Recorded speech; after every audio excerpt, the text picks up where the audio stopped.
program, we have Dr. Barry Frasco, David Hames, Kathy Katz, and Swati Toppin. And from GES, we have Jim Kearns. And from AMEC, we have Steve Poston and Ted Toscos. So we certainly appreciate the effort that was put into this training session and thank them for their time and effort. At this time, I'd like to introduce Dan Toder, who is Vice President of Hatchmont McDonald. He's also the Director of Community Outreach for the LSRPA. He'd like to provide a brief welcome on behalf of the LSRPA, as well as give us an update on their activities. Dan?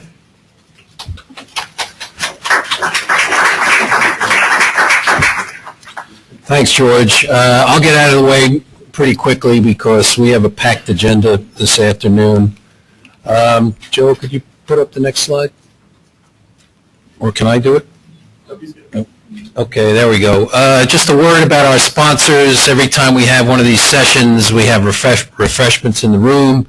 And as you know by now, from me talking about this all the time, the sponsors support us. They provide the funds for the refreshments, and we're also supported by union dues, membership dues. Slip of the tongue there. And also the courses that we put on for your tuition charges. Next slide, Joe. I just want to alert you to the events the LSRPA is involved with here. The next is coming up next week, December 5th. All LSRPs especially should attend this. This is a business practice seminar. And it's going to talk about LSRP liability, contract language, insurance issues, and so on. It's going to be held at the Holiday Inn in East Windsor, right where the New Jersey Turnpike Exit 8 and Route 33 come together. That's where it's going to take place. The fourth and final LSRP exam is going to be given on January 17th, so we are going to have a review course once again. So if you still are intending on taking the LSRP exam, you're encouraged to attend our course. It seems as though we're having a pretty good rate as far as whoever takes the course, has a good chance of passing the exam. On January 10th, we have our LSRPA membership meeting. You don't have to be a member to attend, so please come out, even if you're not a member. All members, of course, should attend that to see what the LSRPA has done throughout 2012 and what we're planning for 2013. And to tell you a little bit about 2013, we are planning some technical courses. Two that we have in the works now are planning to put one on for the laboratory analytical process. A lot of us, we take our samples in the field, we put them in the lab, and then somehow we get some results at the end on PCBs and volatiles, but we're not quite sure what happens inside the lab and what they do with our samples. So we're planning on that course in the first quarter of 2013. We're also planning a GIS class. Hopefully we'll get Nick Sedano involved with that one. And we're also talking about bringing in courses from the National Groundwater Association and Battelle and some of those organizations. So we do have a lot of things planned for 2013. So with that, I will step aside and let the session begin. Enjoy. Thank you. Thank you very much, Dan. Just want to give you a brief background on the development of technical guidance before we actually start the training session. This is actually one of the last three documents to be completed as technical guidance. As such, most people have heard this before, so I'll go through it very quickly. But the department's technical guidance in this first round of technical guidance was developed using the stakeholder process. What that means is that we do have stakeholders participating on each committee as well as DEP staff. Each document underwent a 6-week review timeframe that consisted of DEP staff, interested SRP staff were allowed to review the document, the Assistant Commissioner's Office, stakeholders on every one of the technical guidance committees were provided an opportunity to review the document as well as coordinate a review throughout their respective constituencies. That provided for a much broader review of the documents than we typically have had, and I would say that it has been very successful in producing high-quality documents. In addition to that, the SRP Steering Committee also provided a review of the document in regard to identifying any fatal flaws within the document before it was issued. So all the documents, once they are issued, are also posted on the SRP website under the Guidance Document Library. Just wanted to announce also that we've initiated a second round of technical guidance that was started in May 2012 through a listserv message that solicited topics for consideration for a second round. We received about 30 topics for consideration. We invited stakeholders as well as DEP staff to attend several meetings that were held in June, July, and August. We narrowed that scope down to 6 technical guidance documents or guidance document topics that we decided to start. We also sent out a listserv message in August asking interested individuals who would like to participate in those committees to submit a letter of interest outlining their qualifications and why they would like to be part of the team. We selected committee members for all of the 6 technical guidance committees. They consist of 5 DEP staff and 7 stakeholders. They have since started their work and are working on their technical guidance documents. So that's just an update of where we are in regard to technical guidance. If you have any questions on that, you're welcome to contact me. My contact information is on the DEP website under technical guidance. I would be glad to assist in any information needs that you would have. Just to let you know what those 6 topics are, I'm sure there may be people who are not aware of them. The 6 topics are off-site source investigation and documentation. The second is commingled groundwater plumes. The third is historic pesticide use. The fourth is capping. The 5th is performance monitoring of in-situ groundwater remedial actions. And the 6th is evaluation of contaminated groundwater discharge to surface water. With that, I think we will kick off the attainment training. So I would like to introduce our first speaker today, and that would be Dr. Barry Frasco. Barry?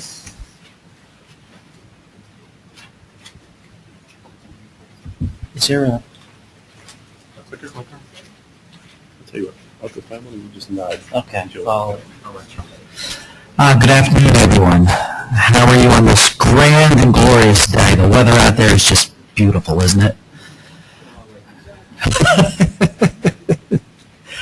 We're going to kick off by just giving a general, thank you, overview of the document, and then I will pass the baton or the microphone on to the remaining presenters. First, I'd like to give recognition to the committee that worked on the guidance document. I don't need to go through the whole laundry list, but I do want to say, if you have any concerns, problems, criticisms of the document, I always say go to the first person on the list, so give Nick a call. If you have any positive compliments or whatever, my rule is always go to the second person on the list. You can send them to me. As a group, I thought we worked well together. We did tackle a topic that, while I have to say, we focused in on the technical aspects of everything, but there were a lot of policy issues that had to be resolved relative to this whole movement away from single-point compliance to averaging.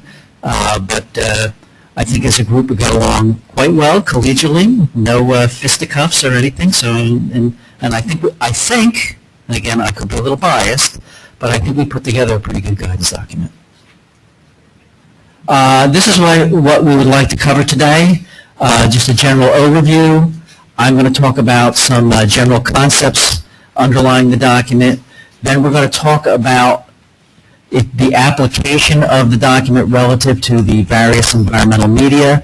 So for soil and groundwater and surface water, we're going to talk about what the applicable standards are, and this is an important concept of everything, and I'll talk a little bit about this.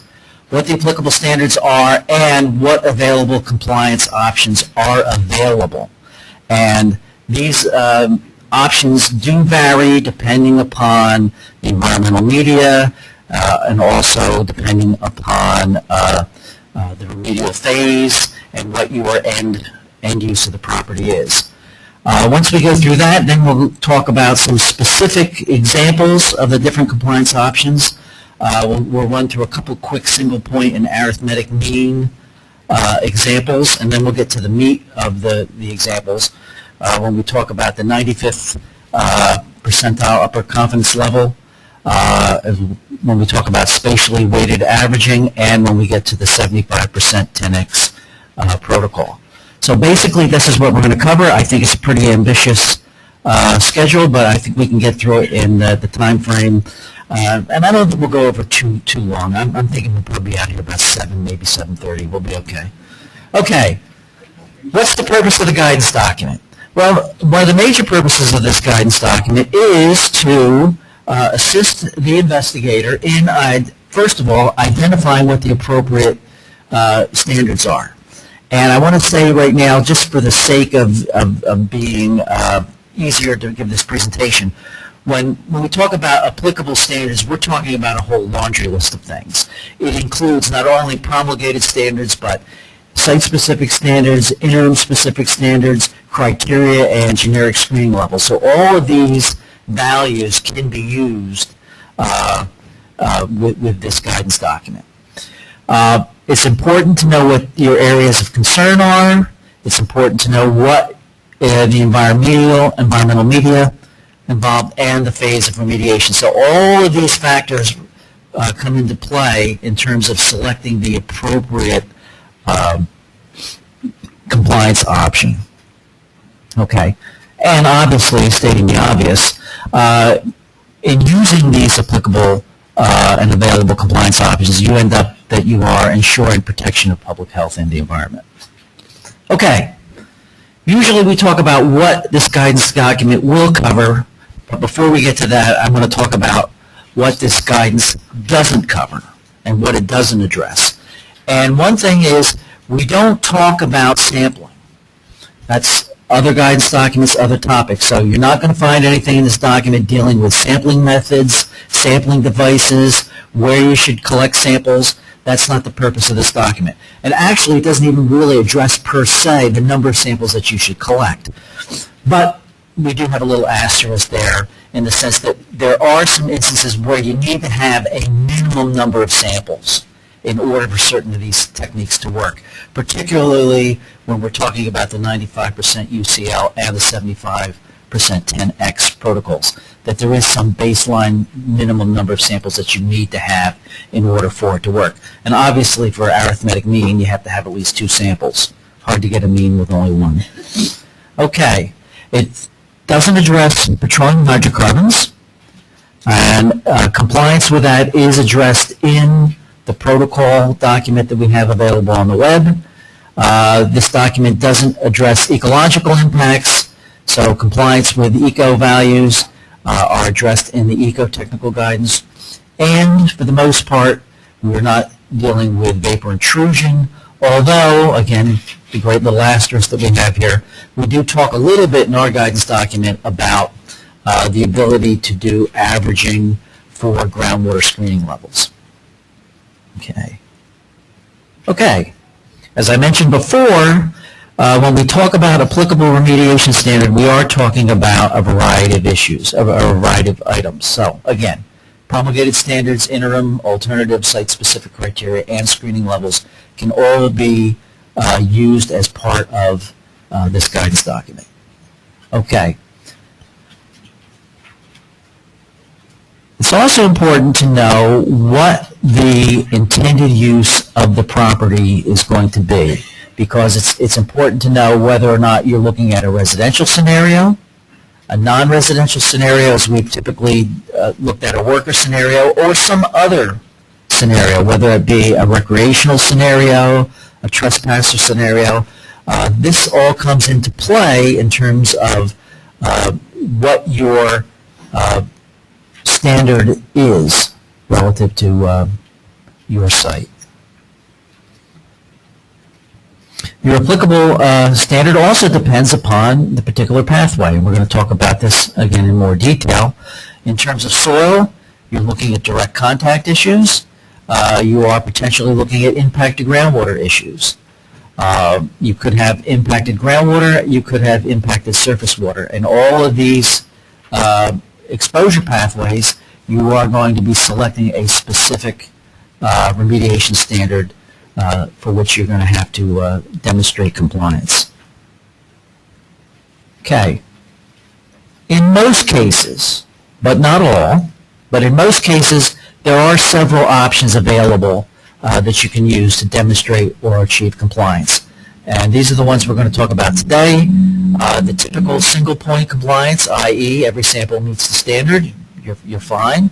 There are some approaches where we're using just a simple, what we call simple statistical tests. And they are just determination of an arithmetic mean and the 75% 10x protocol. We also have in the guidance document what we call a little more complicated, robust methods, and these would be the 95% UCL and the spatially weighted average with those infamous Thesean polygons. Okay. It's also important to know what part of the remedial process you're dealing with, because your options may vary depending upon the phase that you're operating in. In the site investigation stage, because this is a go, no-go, you're collecting one sample, are you above the standard, you're below the standard, there's not much you can do other than single point compliance. So basically at that stage of the game, that's the only mechanism you have available. However, at the RI stage and the RA stage, you do have multiple compliance options. And it is definitely possible that after the end of the RI, when you've delineated the extent of contamination, you can apply a compliance option that will demonstrate that you are, in fact, in compliance with our standards. Or, if you have to do a remedial action, again, compliance options that can be applied after excavation or hotspot removal or something to that effect. I don't think I've ever spoken so quickly in a presentation as I have here. Any questions? No questions? We do have questions. Right. Oh, we're sure. Yeah. You got that? Yeah. All right, Steve? You had mentioned VI and ecological. How about drinking water standards? Can somebody average drinking water data? Well, the answer would be yes, relative to compliance issues. Again, as a program, we've never really made the determination per se that your drinking water is safe to drink. That's a call coming out of safe drinking water. But in terms of collecting samples, I think you theoretically could use this. Okay, that's a good question. Any additional questions? Yep. My question is... hold on for a second. Oh, you got a mic. Oh, you were on the bar, aren't you? You said that this doesn't apply to petroleum hydrocarbons. Does that strictly mean for EPH, or does that mean you can't use this for any of the targeted constituents in a petroleum situation? It's geared more towards the EPH analysis. This is something that we're going to have to take a look at in a little more depth down the road. But when you look at the category 2, it gets a little more complex because you're developing a sample-specific criterion. So it kind of lends itself more to a single-point scenario. Right. If I could ask just a follow-up to that, there's a question which you may not have an answer to, but for the number 2 heating oil, where we're not using the category 2, it's been reduced to a number 5100. Mm-hmm. That seems like something that then could be averaged. Theoretically, it could be, and again, that's something we're going to be looking at. No? Oh, that is an average. You're right. I stand corrected. The 51 is already an average, and we didn't want to average an average. Got a question up here. Dan? Using these compliance options, will any of these result in an unrestricted RAO, or will there always be some sort of restrictions associated with the RAO? If you are looking for an unrestricted endpoint and you use these options to achieve compliance with that unrestricted use value, there would be no institutional control associated with that remedy. If, however, you are trying to determine compliance, say, with a non-residential number, obviously you would still have to have an institutional control associated with that site.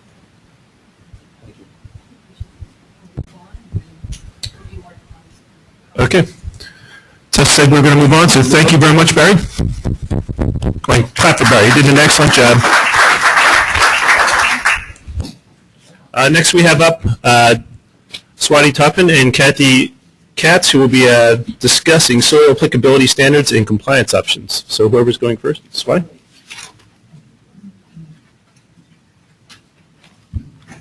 So this one is, yeah. Forward is this way. Correct. Hi, everyone. So I'm going to talk about the applicable standards for the direct contact pathway and the impact to groundwater pathway. This is really not the main focus of today. It's basically how to achieve compliance once you have a standard. But what I'm going to do is give you a brief overview of the standards themselves and where they are, and then Kathy's going to give an overview of compliance options. So for the direct contact pathway, we have two things, as you all know, ingestion dermal and inhalation. The promulgated soil remediation standards are at NJDEP 726D, Appendix 1. Tables 1A and 1B have the numbers. They've been out for, a few years now, and there's residential and non-residential standards. Alternative remediation standards for the direct contact pathway are found at 726D7 in Appendix 4 for the ingestion dermal pathway and Appendix 5 for the inhalation pathway. This is basically the actual standard itself.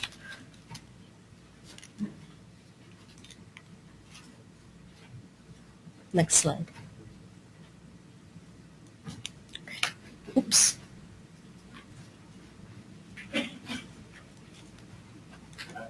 Okay. All right. So the alternative remediation standards conditions for the direct contact pathway. Allowable conditions for an alternative remediation standard involves new chemical toxicity data, new risk assessment methodology or models, alternative land use plan for the site, and site-specific conditions that support the modification of input parameters for the models.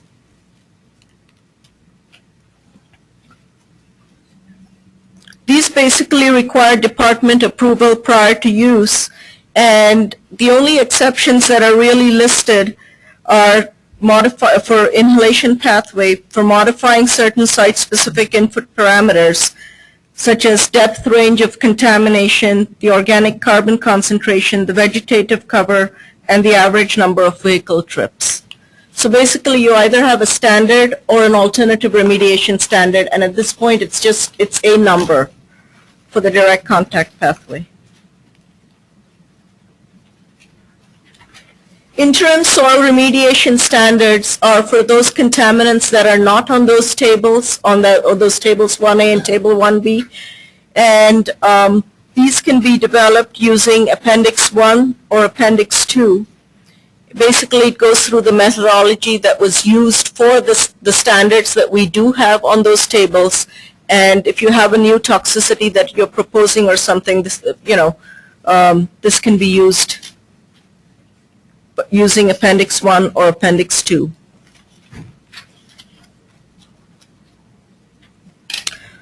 For the impact to groundwater pathway, the remediation standards have to be developed on a site-specific basis. I'm sure most of you know that there are no standards, but there are screening levels.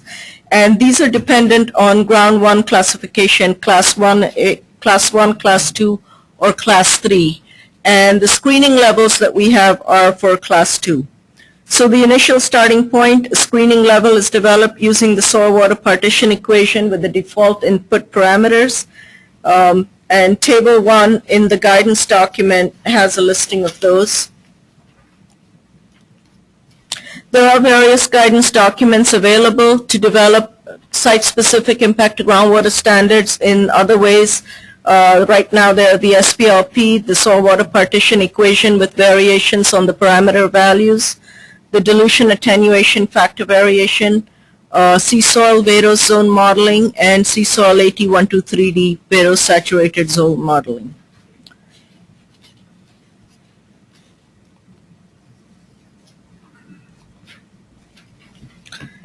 Department approval is required for the more complex fate and transport models, including sea soil and sea soil 8123D. And again, if multiple methods are applied to derive the impact groundwater standard, the highest calculated value is used as a standard. So basically, this is just a brief overview of how actually a standard is present or can be developed as an alternative remediation standard. Once you have that standard or you've developed one, the next thing is to figure out how you can maybe possibly average or how you would comply with this standard. And Kathy's going to go into that in some. Oops. Clicker. Hey, Kath, before you start, it's just want to let everyone know we do realize that some of the information or some of the slide packets that you do have are missing every other page. Just par for the course. Does anyone have that problem? Just a few people. What we're going to do is we have additional slide packets being made up, so at the break, hopefully we'll have that for you. You can just trade in the ones that are deficient, and we'll have the ones that are hopefully complete at that point. But again, we apologize for the problem. Right, Kat? Okay. What I'm now going to cover is the compliance options that are available for the soil pathway, and that's going to be for both the direct contact pathway as well as the impact groundwater pathway. And basically the purpose of compliance is to determine whether remediation is needed or it's not needed. That's simple. Do I have to do something or don't I have to do something? And as Barry had indicated earlier, you want to look at the compliance options. They're based on the phase of remediation. So they're going to vary for the SI phase versus the RI phase versus the RA phase. And we're going to get into that in a little bit more detail. And also I want to state that when you do your compliance options, when you're evaluating compliance, you need to evaluate compliance for both the impact groundwater pathway as well as the direct contact pathway. So you do need to look at both. And also I want to put a little disclaimer right up front so that you don't kill me when we get to the question section. I'm just doing an overview of the compliance options. I'm going to be introducing some terminology that hopefully will set you up for when David and Steve talk later this afternoon. They're going to actually get into real nuts and bolts with real-time examples and some really nice diagrams that hopefully will help you better understand the concept. So again, I'm just starting to introduce the different options and different terminology. Don't expect you to get this all by the time I get done speaking after my 10 slides. So I just want to just take a deep breath and we're going to work through it. And with that, let's get started. What you need to be looking at is comparison when you are doing your samples at any phase. You're looking at your sample results and you're going to be comparing them to the most restrictive standard.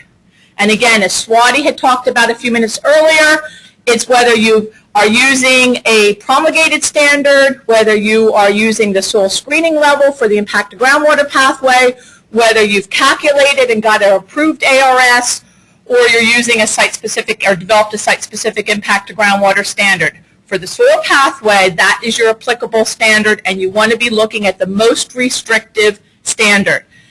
Usually, for most compounds that we have listed, either your residential direct contact standard or your impact to groundwater standard will be, when I say standard, default screening level, will be your lowest value.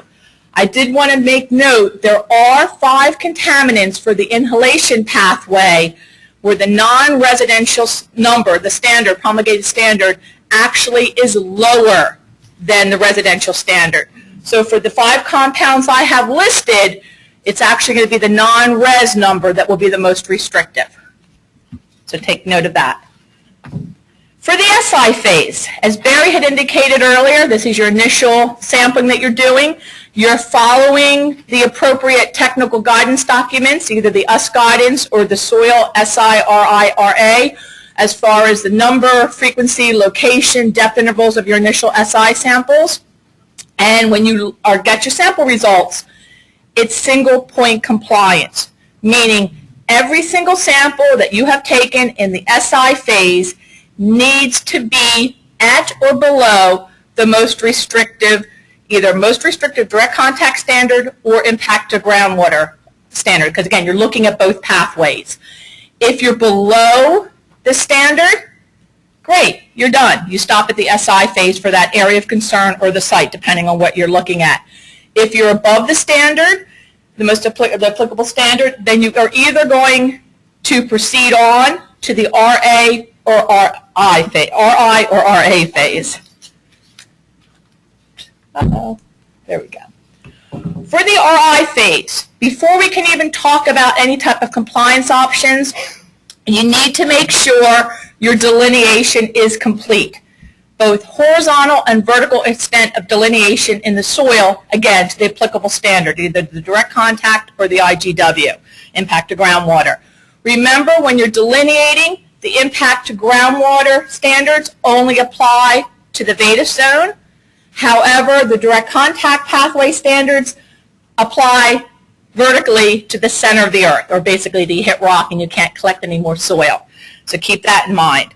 And this likewise for the same as the SI phase, likewise for the RI phase. Again, you're following the applicable technical guidance documents on the appropriate locations and frequency for your delineation. One thing that our document does talk about is when it comes to compliance options that are available, you don't want to have excessive uncontaminated area sampling. So what we mean by that is you are going to be seeing, and you'll see when David and Steve get into their discussions, their actual case examples, you will be including clean zone samples in your compliance options. However, again, this cannot be excessive sampling, so it's only determined to be the minimum number of samples needed to delineate or define an area. So you don't want to have your clean zone and then go and take a whole bunch more samples 40, 50, 60 feet beyond that. You would not be appropriate to include those additional uncontaminated samples in any of the compliance options. So keep that in mind as you're doing your RI.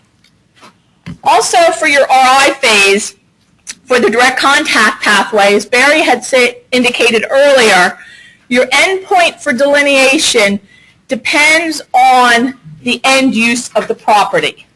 So you need to be keeping that in mind as you're conducting your RI. Getting to Dan's question about unrestricted RAO, if an unrestricted use, end use, RAO is what you're looking for, then all of your delineation has to be to the most restrictive standard for the direct contact pathway. So again, end use unrestricted, you need to go to that most restrictive direct contact standard.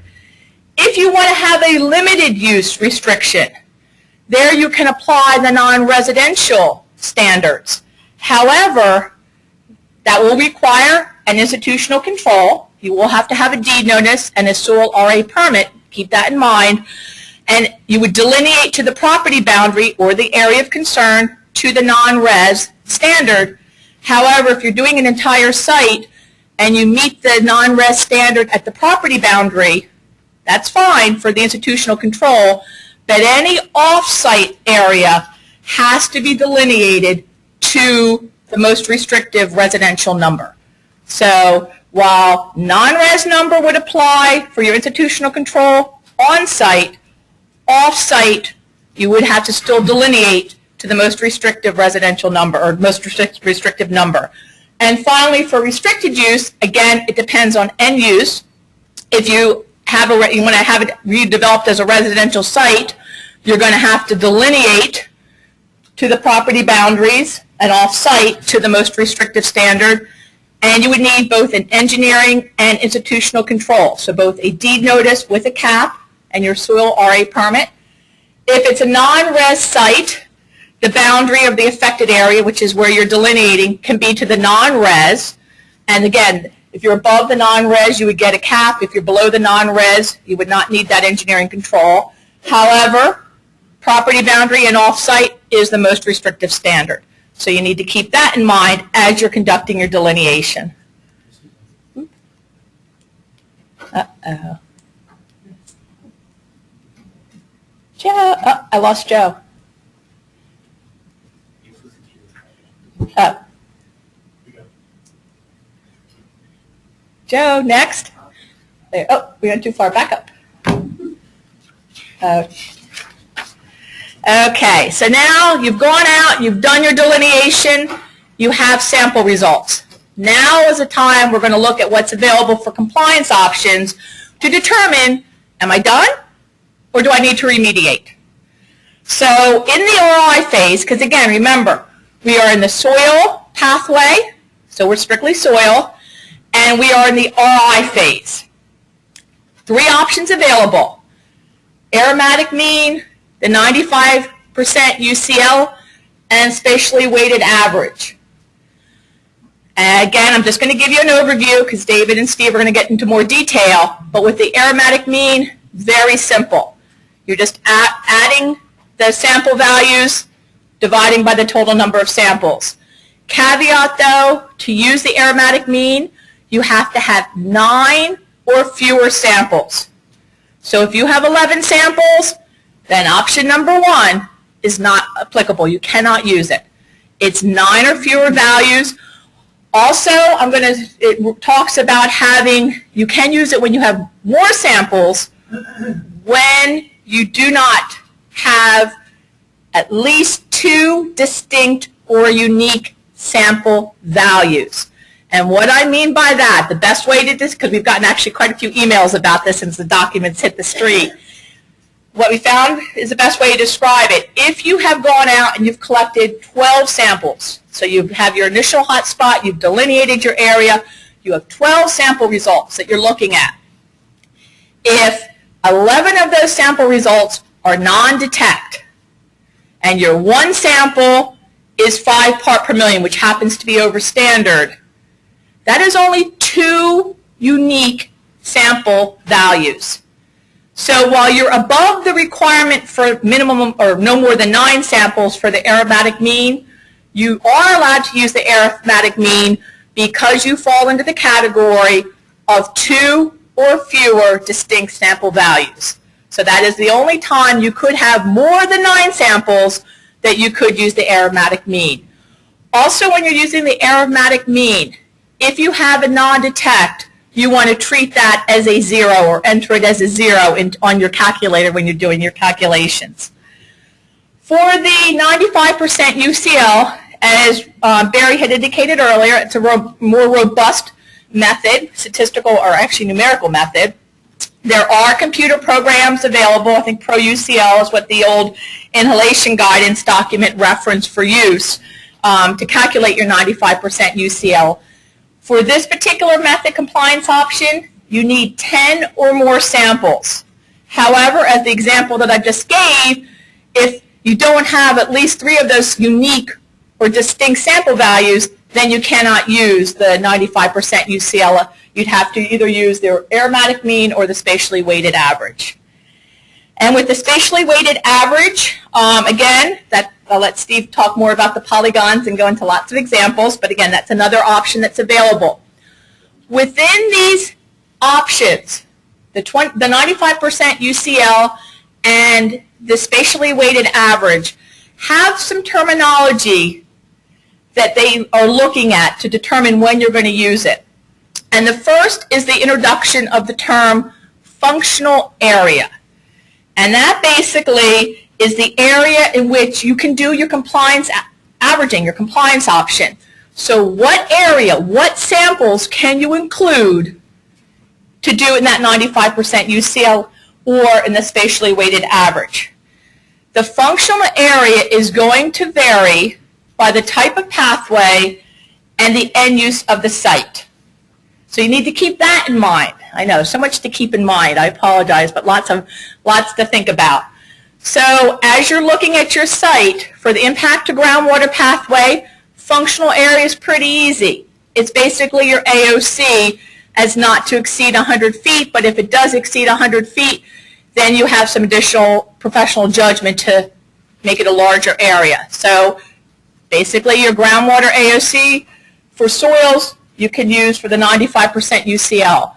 For your ingestion, dermal, and inhalation pathway, the size of the functional area will vary based on whether it is a non-res standard or a residential standard. So again, you need to be thinking about what's my end use? Do I want that unrestricted use, that unrestricted RAO? And if so, then you need to be thinking, I need to use a residential standard and the functional area that coincides with that residential standard. So for residential use, it's either going to be 0.25, a quarter acre, or a half acre, depending on the pathway. Ingestion dermal pathway, it's a quarter acre for residential standard. For the inhalation pathway, it's a half acre that you need to take a look at. So again, lots of questions to ask yourself. And finally, when it comes to functional areas, there's a little bit of differences in how they're treated by pathway. For the direct contact pathway, so for the ingestion dermal and inhalation standards, your functional area has to remain on site. So if you have contamination that has crossed the property boundary, so as you have delineated, you're going through your RI, you've delineated contamination across the property boundary, when you go to set up your functional areas and apply the compliance options to either the 95% UCL or the spatially weighted average, you must set up a separate functional area for the off-site contamination. So you're going to treat off-site separately than on-site when it comes to the compliance option. Also for the impact, or conversely for the impact to groundwater number, there is no property boundary. Property boundary doesn't stop you. So if you've delineated to your impact to groundwater standard, either soil screening level or site-specific standard, and you've delineated across the property boundary, you don't have to set up two functional areas. You can treat it as one. And the last concept to think about or to touch upon for the 95% UCL and the spatially weighted average is what's called vertical zone. So your functional area is more of your top view. You know, the square that you're putting down over your delineated area of concern. But then we need to talk about the vertical. We need to put it into a 3D picture. And for the pathways, for both the direct contact pathway and the impact to groundwater pathway, there are two vertical zones. They're just opposite of each other. For the direct contact pathway, you're going to be doing your compliance option over your functional area, set it down, and then you're going to look at the 0 to 2 foot surface. So all your sample results for your RI that are within that boundary of your functional area and within 0 to 2 feet, you can include in that compliance averaging, that compliance option. And then anything greater than 2 feet for delineated is a separate averaging, a compliance option. For the impact to groundwater pathway, flip it over. Rather than starting at ground surface, you're starting at the water table. So your 0 to 2 foot is above the water table. So all of those samples could be included for your averaging or your compliance option, and then it's greater than 2 feet above the water table. So you need to start thinking almost like in a 3D scenario of this 3D box of where I'm going to overlay it over my samples and look at those for one of these compliance options. And no laughing there, I see that. I know it's hard concepts. For the RI, so you've done this now, this exercise. You run it through either the 95% UCL, the spatially weighted average, or if you're lucky enough and you have less than 9 samples, you got to do the arithmetic mean. But you run it through, you get a result. You take that result, and if you've exceeded your applicable standard, you're not done. You got to move on to the RA phase. But if you don't exceed standard, great, you're done. You stop at the RI, and then you could issue your, depending on what your end use is, the appropriate RAO. For those sites that have to move through the RA, so you've done your RI, you've evaluated your appropriate compliance option, you failed unfortunately, you're over the standard, you move on to the RA. The purpose of the RA, the verification that we're doing, once you do your remedial action, did I achieve compliance and meet the standard, or do I need to do even further RA? And for this, you have a couple more options. The one option that you'll see here listed, the first one, is single point compliance. And the reason why this comes back in during the RA phase is because you've done your RI, you exceeded the standard, you decide, I'm going to go out and do hotspot removal. I'm going to go out and take out the dirty sample. You go out, you do your excavation, you collect your post-ex samples. So theoretically, if you remove all the contamination and you have your post-ex or post-remedial samples, if they all meet the standard, single point compliance, you're done. So you theoretically could use single point. You could remove everything and all your post-ex are clean below standard, at or below standard, so you're done. So single point is an option. But you could have the scenario where you've done your excavation. A lot of times for tanks, give you an example for underground storage tanks, a lot of times when you're physically removing the tank, going through closure of the tank, you visually see that the tank had a discharge.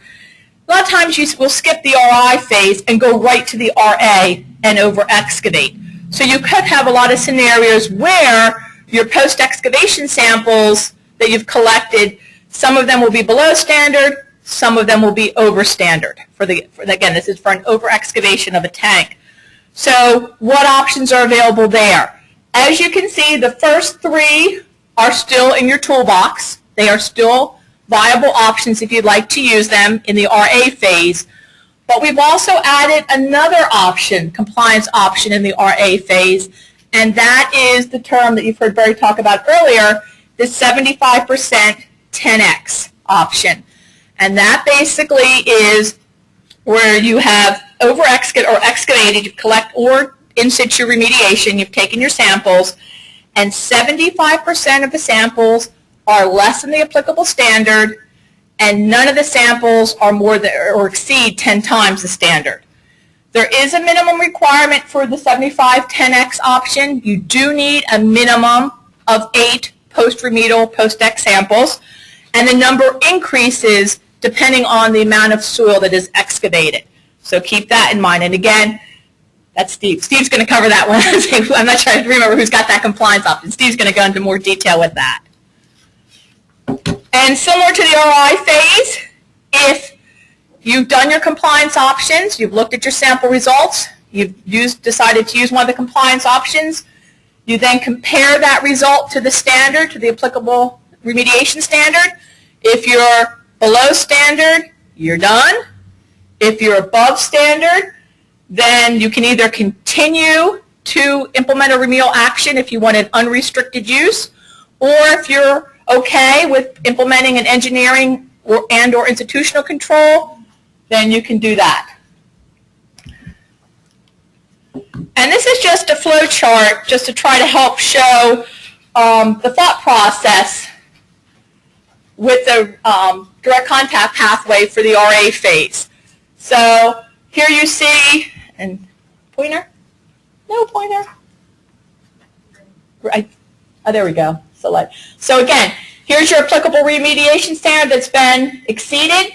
If you want, you can continue remediation till you hit the unrestricted use, or based on land use, if it's a residential land use and your concentration is greater than the direct contact, residential direct contact standard, you need to do both the institutional and engineering control along with your soil RA permit and financial assurance if it's applicable for the CAP.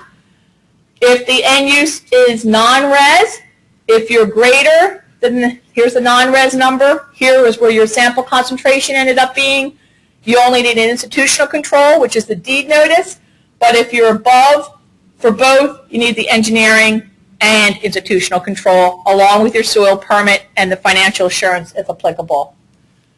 For the impact to groundwater pathway, here, oops, there we go. Your applicable standard, remediation standards exceeded. Our document does not go into much detail, but we threw it in here. We have one sentence for those of you that may have caught it in our document about historic fill. You don't have to remediate for the impact to groundwater pathway if your only contaminant is a result of historic fill. We mentioned that's all we say about it. We refer you to the other guidance document. So that's why we put it on our flow chart that if you are in historic fill, you're done. But if this is a true discharge, not historic fill, then you need to continue with your remediation. Because remember, for the impact to groundwater pathway, we currently really do not allow engineering or institutional controls like we do for the direct contact pathway. So you do need to remediate if you're above the IGW standard, soil screening level or site-specific standard. And last, don't forget, this is still in your toolbox as well. We mentioned it in the guidance document. We reference you to these. There are 3 other options available for the impact to groundwater pathway. They are on the web under the, actually I think they're under the soil standard page where all the soil standard guidance documents are listed, and these are the exact names of the guidance documents. Caveat though, just like with the RI here, you have to be delineated horizontally and vertically. For use of these 3 compliance options as well, you do have to be delineated. So once you're done delineation and in your RI phase, these are 3 compliance options that could apply for the impact to groundwater pathway. Again, that's just the impact to groundwater pathway. And with that, any questions for Swati or myself? Great, thank you very much, Catherine. Excellent job. I think it's starting to sink in. I told you how it may be a little bit complicated. I thought you were the dry run, but I'm still a little confused. Well, my colleagues will set you straight. Catherine did an excellent job. So what's the question? Kathy, hello? Hello? Well, I'll try and speak up loud because I'm not sure you can hear me through this, but you mentioned, and I'm not altogether familiar with the document, but the depth to groundwater. Since that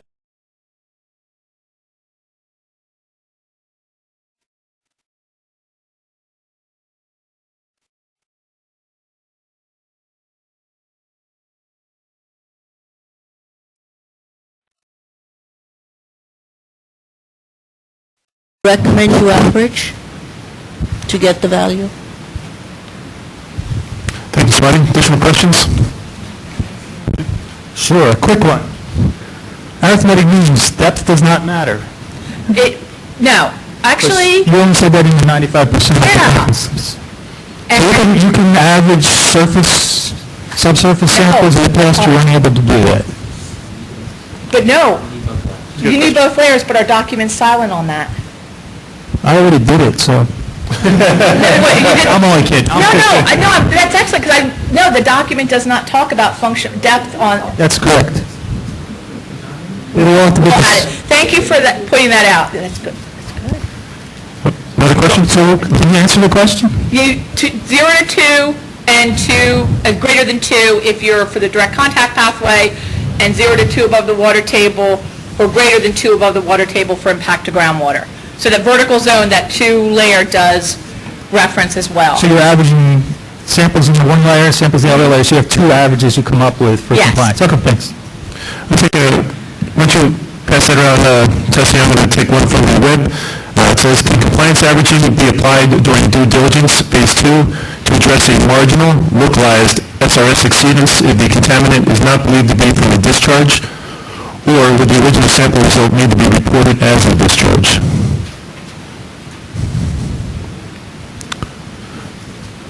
Dr. Barry Fresco? If I understand the question correctly, if you are assuming that your due diligence is more of a site investigation, you have that one sample, and if it's above the standard, you would have to treat it as an exceedance.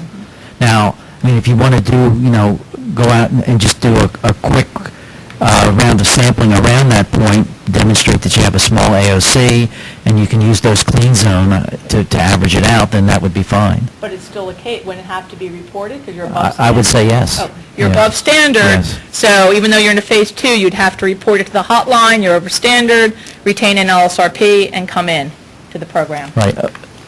Unless it's historic fill. Unless-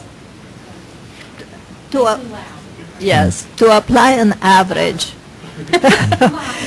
To calculate an average or an upper confidence level of the mean, one needs to determine first the distribution of the data. Are we allowed to first determine the distribution of the data, see if the data is normal or log normal? If the data is log normal, use the logarithmic log normal of the data and then apply the arithmetic average or the upper confidence level of the mean. I will defer to David because that's his bailiwick. I could try to. It's just how are the data distributed? Is it normal, log normal, and that'll impact how the 95 UCL gets calculated. I can only speak to the 95 UCL program, Pro UCL, that's put out by EPA. All you do are you just put in your data, and the Pro UCL program package does everything for you. It determines whether it's log normal or normal, and it calculates the 95 UCL, and then it also figures out of all the 95 UCLs, which is the one that's most appropriate for how the data are distributed. But this is not actually determined if the data is normal or log normal distributed. You should use different tests to determine first. When Pro UCL runs the data, it determines whether it's normal or log normal. I believe I have a slide that'll show this later, but it also runs somewhere between 20 and 30 different UCL tests. So it's automatic. It's automatically done. Automatically transforming the data Yes. in log of the data. Thank you. Yep. Okay, let's take a couple more questions. Okay. I had a question about the two or more distinct values. Or unique. I think in the Pro UCL instructions, it talks about having more than two non-zero values. Correct. So it seems like non-detect plus two more values would seem to still work for the arithmetic mean. You mentioned the It's guidance. two, yeah. The guidance says two or fewer distinct values. It seems like that should be in addition to the zeros. And we count those as the zeros, so it'd be 0 plus another number. And for the for the 95% UCL, it'd be your ND, your 0, plus 2 more, which is 3. Right, and there's a So gap in that's- between where you can't use either one. Well, no, 3 or 2. There's nothing I- between those. So that's what I'm like. So you either have ND plus another number, which is 2 or less, which would be your arithmetic mean. You can't use the 95% UCL, or you can have 0 non-detect, plus 2 other distinct or unique numbers, and that's 3 or more, and that would work in the 95% UCL. So I'm confused on your All right, question. no, I think Am I- my question was, the Pro UCL instructions, I believe, say that it requires more than two non-zero values, which means you would need 3 non-zero values plus your zeros, which is 4. Or 2 or more non-zero. I thought it was 2 or more. Are they going to cover that? Yeah, you went, yeah, Dave's got some slides too. Yeah, it's 2, yeah. He actually goes through a spreadsheet for you. Are you going to? Ready? Check. I think we're going to move on. And from the, Dr. Barry Frasco would like to make an additional comment. But looking at the web, it looks like our audio is a little bit difficult to understand. We'll be working on that. Go ahead, Barry. Geez, I don't know if these are working or not, but I just wanted to get back to Steve's comment when he talked about drinking water. And I think Ted will talk about this also. And this is the whole concept of depending upon your exposure pathway, the different compliance options that you can use. For groundwater as opposed to soil, because most of the soil options are what I call spatially average, so you're averaging over an area. Groundwater, you're not allowed to spatially average, so the averaging would be a temporal averaging at that single well. So in your instance for a groundwater sample, if you were exceeded, you could take several additional samples at that well and average from that well. So I just wanted to clarify that.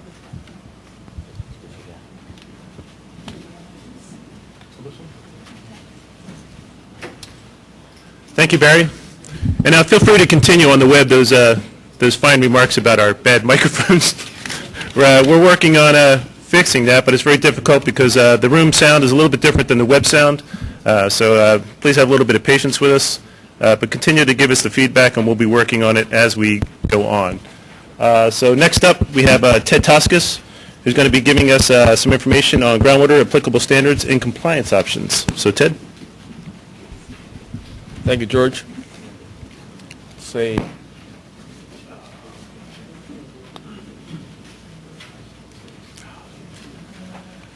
Okay, so first things first, what are the standards that we're using? Obviously, they're the groundwater quality standards.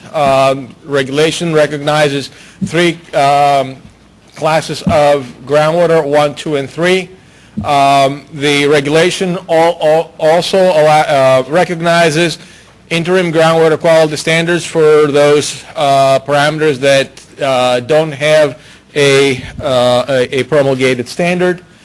And the regulation does not allow for the development of site-specific groundwater quality standards. Like Barry said, for groundwater, we have single-point compliance. In other words, it's compliance on a well-by-well basis. However, within each well, we can average data over time following some rules. If you go and take a look at some of the other guidance documents that have been published for M&A and groundwater RI, there is some very nice discussions and references there regarding temporal variability of the data and some of the factors that contribute to it and so forth. It will give you a very nice background behind the thinking of some of the things that were done in this guidance. So let's see how the process would apply to the different phases of remediation. During the SI, during site investigation, let's say we go out and take a groundwater sample. Let's see if we can find the pointer here. Ah, there it is. So we get a sample. Let's move the microphone over here. Okay.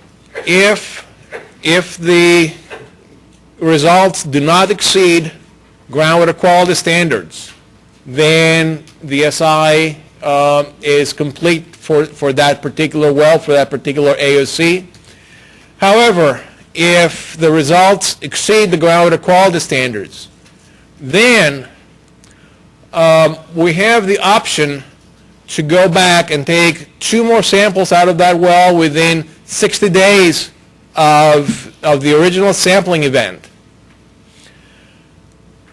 Now, you don't have to, there it is. You don't have to take the samples, but the option is there. And you know, some of the rationale for understanding data variability and so forth, you can look in some of the other guidance documents that we've talked about.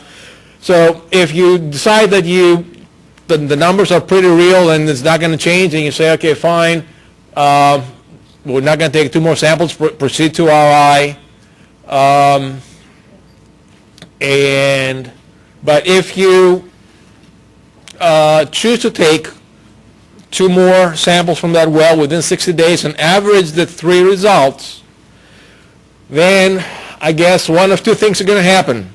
Either the average, it will be less than the groundwater quality standard, and then you're done, or the average is going to be greater than the groundwater quality standard, and then you have to proceed to RI. Now, just a quick rule of thumb and sanity check. If let's say your first result is greater than 3 times the standard, then I don't care what the other 2 results are, this is not going to average out to less than the standard. So if the standard is 10, you take a sample, the answer is 40. Even if your other 2 samples were zeros, the answer will still work out to be something about 13.3. So it's not going to work out. So, think this through a little, as you're looking at the data. So suppose we need to proceed with the RI. So now we're in the RI phase. Of course, the objective of the RI is to delineate horizontally and vertically all aquifers that have been impacted by contamination emanating from the area of concern or from the site.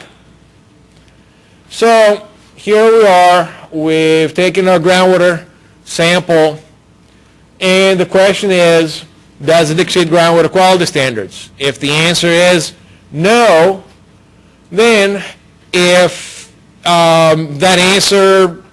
we get that answer to all our delineation wells, then we're done. Since we now have delineated the area where we have exceedances, we can establish a CEA, and since we have established the fact that we have a contaminated groundwater area, we can proceed with a remedial action. But suppose we take a sample and the concentration exceeds groundwater quality standards. Well, again, we have the option to go back and take 2 more samples out of that well within 60 days of the original sample and average the 3 results. Again, you don't have to do it, but the option is available. We are, experienced professionals, so we can determine if and when it makes sense to do that. If we decide not to do it, well, we have to continue with delineation until, we can come back to the top part of the loop here and to the point that says we're done. Or we take the 3 samples, we average them. Now we compare the average to the groundwater quality standard. If the average exceeds groundwater quality standard, then we got to continue delineation. If the average is less than the groundwater quality standard, we're done, with the caveat that we are done when all the concentrations in all the perimeter wells are less than the groundwater quality standard, and of course at that point we move on with establishing a CEA and moving on to an appropriate remedial action. Click.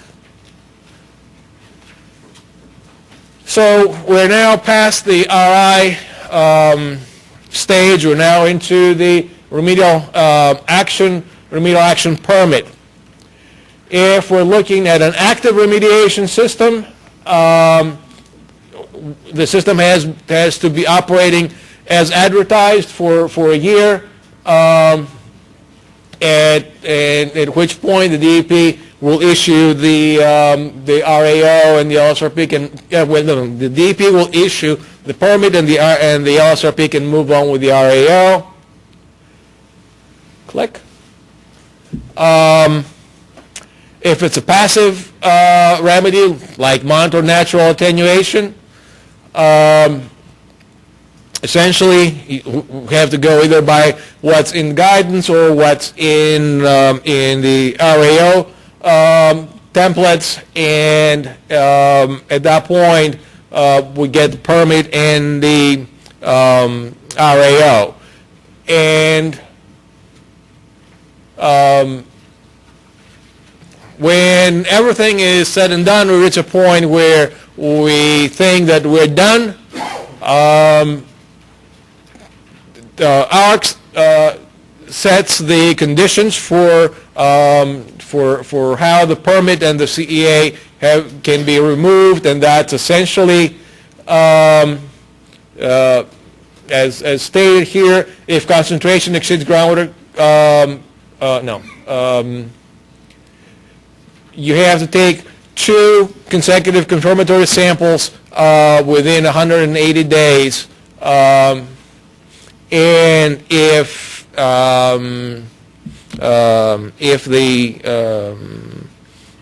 the samples are below the groundwater quality standards, we're done.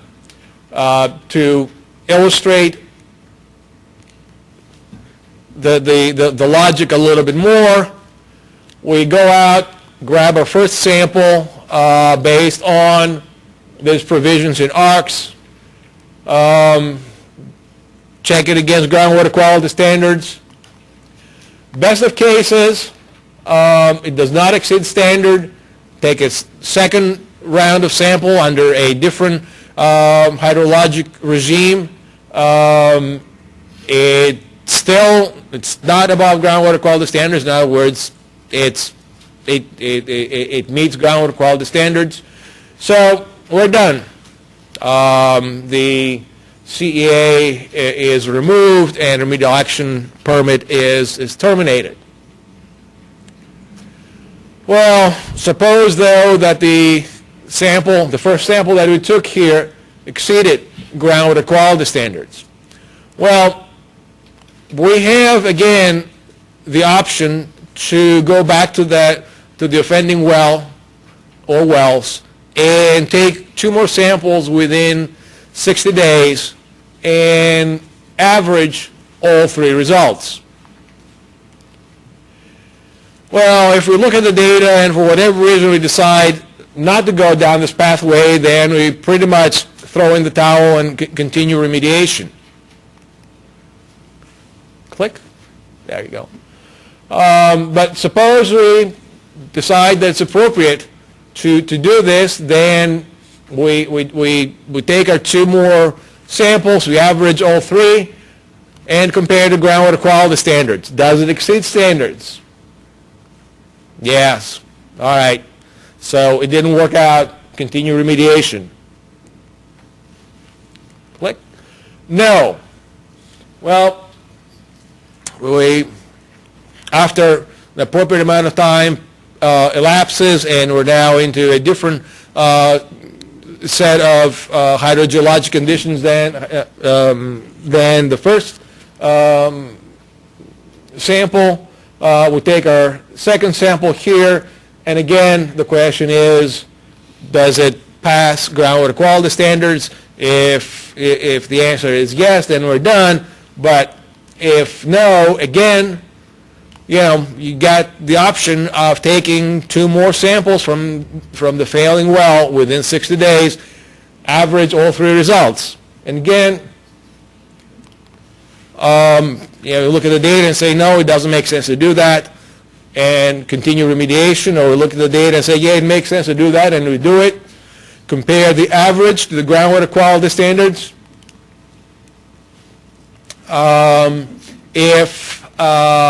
If the average is greater than the groundwater quality standards, well, I guess it didn't work out. We have to continue remediation. But if the average passes the groundwater quality standards, we now have, through all this maze, worked out to 2 rounds of groundwater sampling that pass the groundwater quality standards, and the DEP removes the CEA, and the remediation permit is terminated.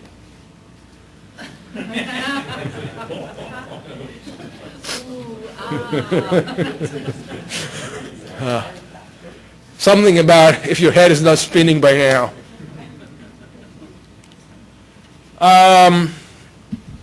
Vapor intrusion.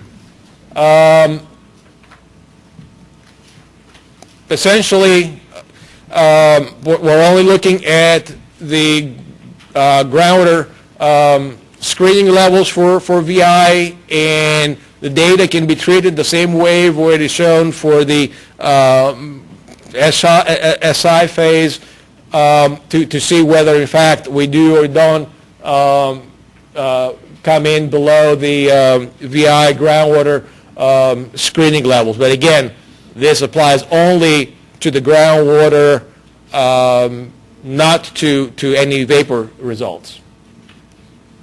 Questions? Great, thank you very much, Ted. Start with questions here. Hey, Ted, that last slide that you put up with the averaging for the vapor, I assume it's also still just a specific well. You're not averaging results from different wells for the vapor screening. No, You're just doing the it's 3 strictly over a 60. well by well. Right. Ted, in your ultra-sexy diagrams, where do you notify, particularly relative to the SI, where do you notify DEP? Before taking the 2 additional samples? When you're done with your 3rd sample and you have averaged it and realized that it's still above standard. Barry agrees with that, right?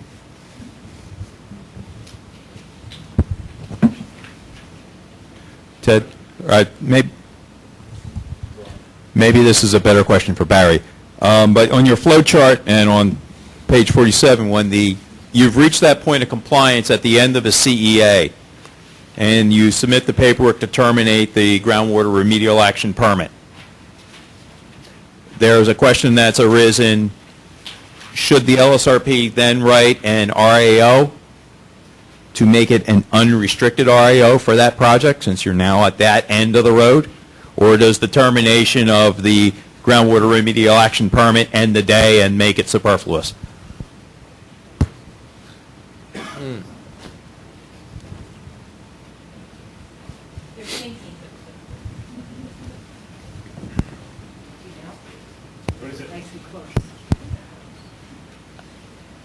I don't think you have to redo everything. I think just by lifting the CEA, I think you're okay. But that's probably something we need to talk about a little bit more, but I think you're all right. Okay, that was close to stumping the panel. That was pretty good. Why don't we take one from the web? It says, what if analytical results has stabilized at a concentration in excess of the groundwater criteria?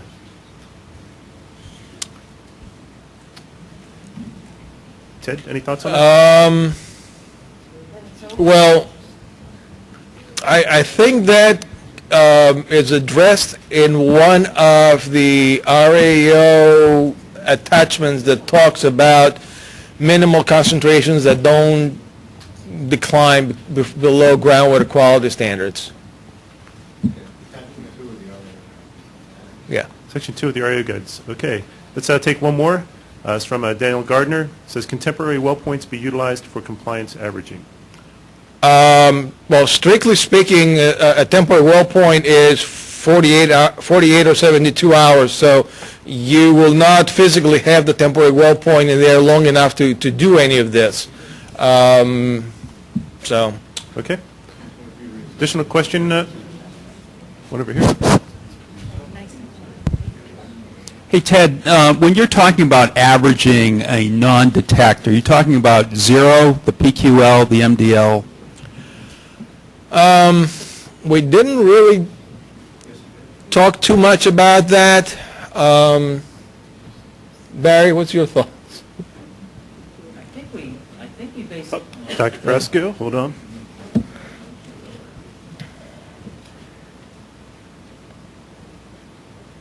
If it's a situation where you are actually below any of the reporting levels, so it is a non-detect, I think you can use 0. Right.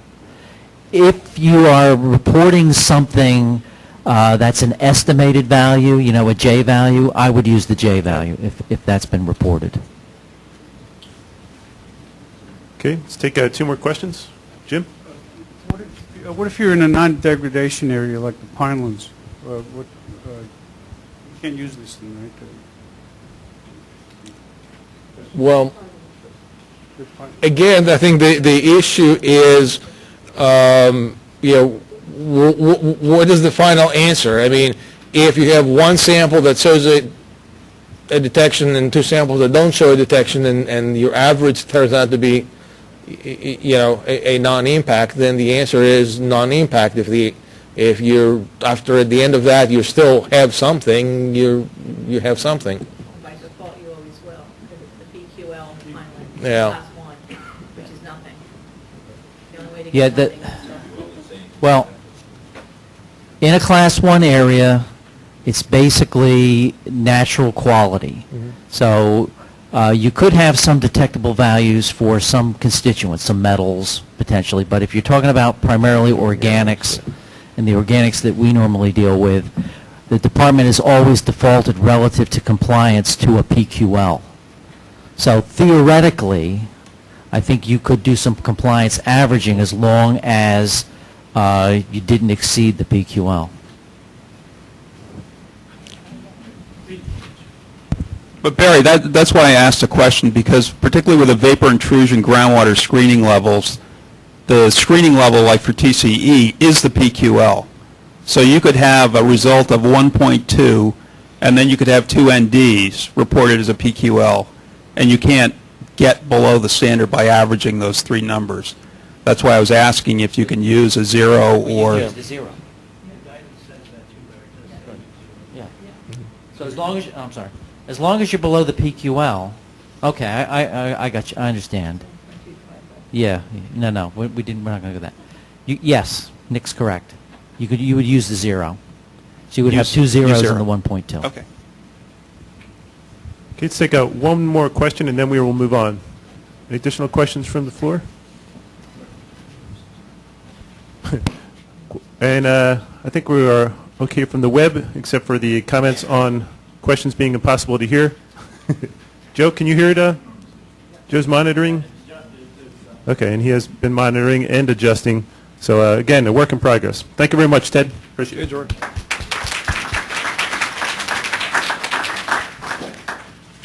Okay, next up we have Jim Cairns, who's going to present on surface water, applicable standards and compliance options. Jim? Thank you. Actually, before you start, can people who have the handouts that are missing pages just raise your hands? We have some additional. Wow. We'll get to most of you. All right. Good. Okay, applicable standards for surface water. There's human health based, and there's also ecological surface water screening levels.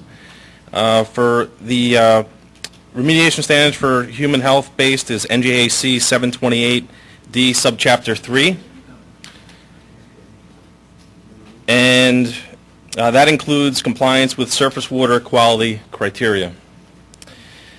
The appropriate samples for surface water compliance would be surface water samples or groundwater samples collected immediately adjacent to the surface water, where groundwater has been shown to discharge into the surface water. Alternative remediation standards are not allowed. And for ecological surface water screening levels, you can refer to the Ecological Evaluation Technical Guidance for assistance.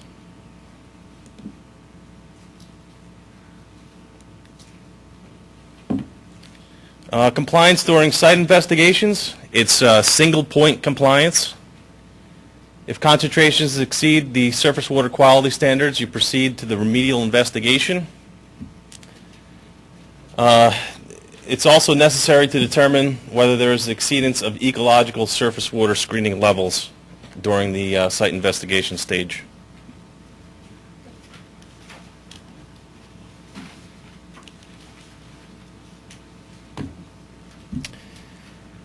Compliance during the remedial investigation, again, single point compliance. Alternative site-specific method using applicable technical guidance as specified in SARA. If concentration exceeds the surface water quality standard based on single point or alternative method, then you would proceed to your remedial action. Again, it's also necessary to determine whether there is an exceedance of ecological surface water screening levels during the remedial investigation.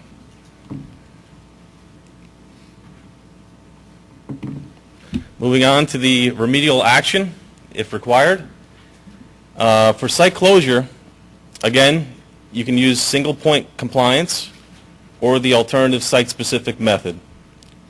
If your concentration is less than the surface water quality standard, based on single point or the alternative method, then your remediation is complete. It's also necessary to determine again whether there is an exceedance of the ecological surface water screening levels.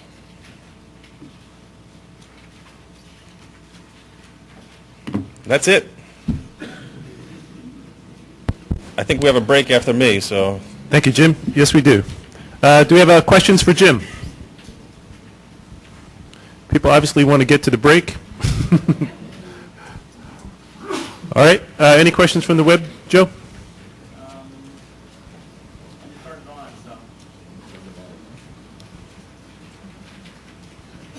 Okay, nothing right now. Okay, again, for those on the web, if you do have questions that are submitted after we break, we'll make sure that they do get to the presenters and get you an answer. So we will have a 10-minute break right now. By our clock in the back, it is almost 2:30, so please be back here at 20 of, and we will start promptly at 20 of. Thank you.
My understanding is there's no standard that you don't need to be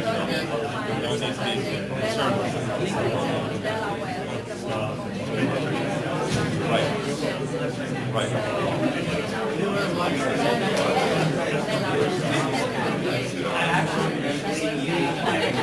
Right. I used to we've been doing some Region 9. Region 9 has standards. In New Jersey, that's not really a big unless you're federally. As long as it's a federally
I'm concerned about if you're going to take a portion of that and move it over there. That portion may not be representative of the whole. If you average it out for what you're going to take, I think you're But what was originally posed was, oh, I got a clearance by doing compliance average in my site, I can use this going over. And I'm saying I'm not so sure about that because, you know, I'm coming from so that's the issue that I have to look at. Work our way. I want to be, if we don't say we don't want to use it, then we'll just apply it. You know, just because we don't want to have a discrepancy.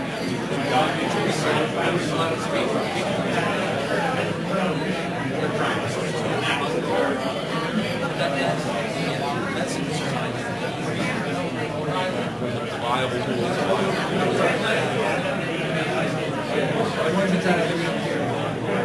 Places are using it, they try. Push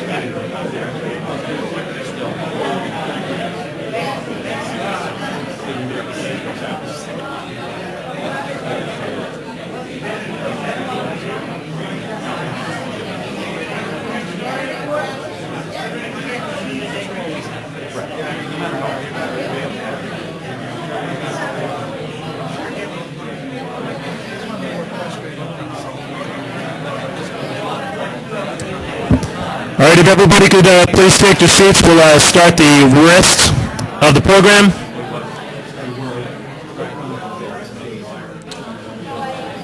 Thank you. That would be make your way to your seats. Be very much appreciated. Thank you so much for your compliance.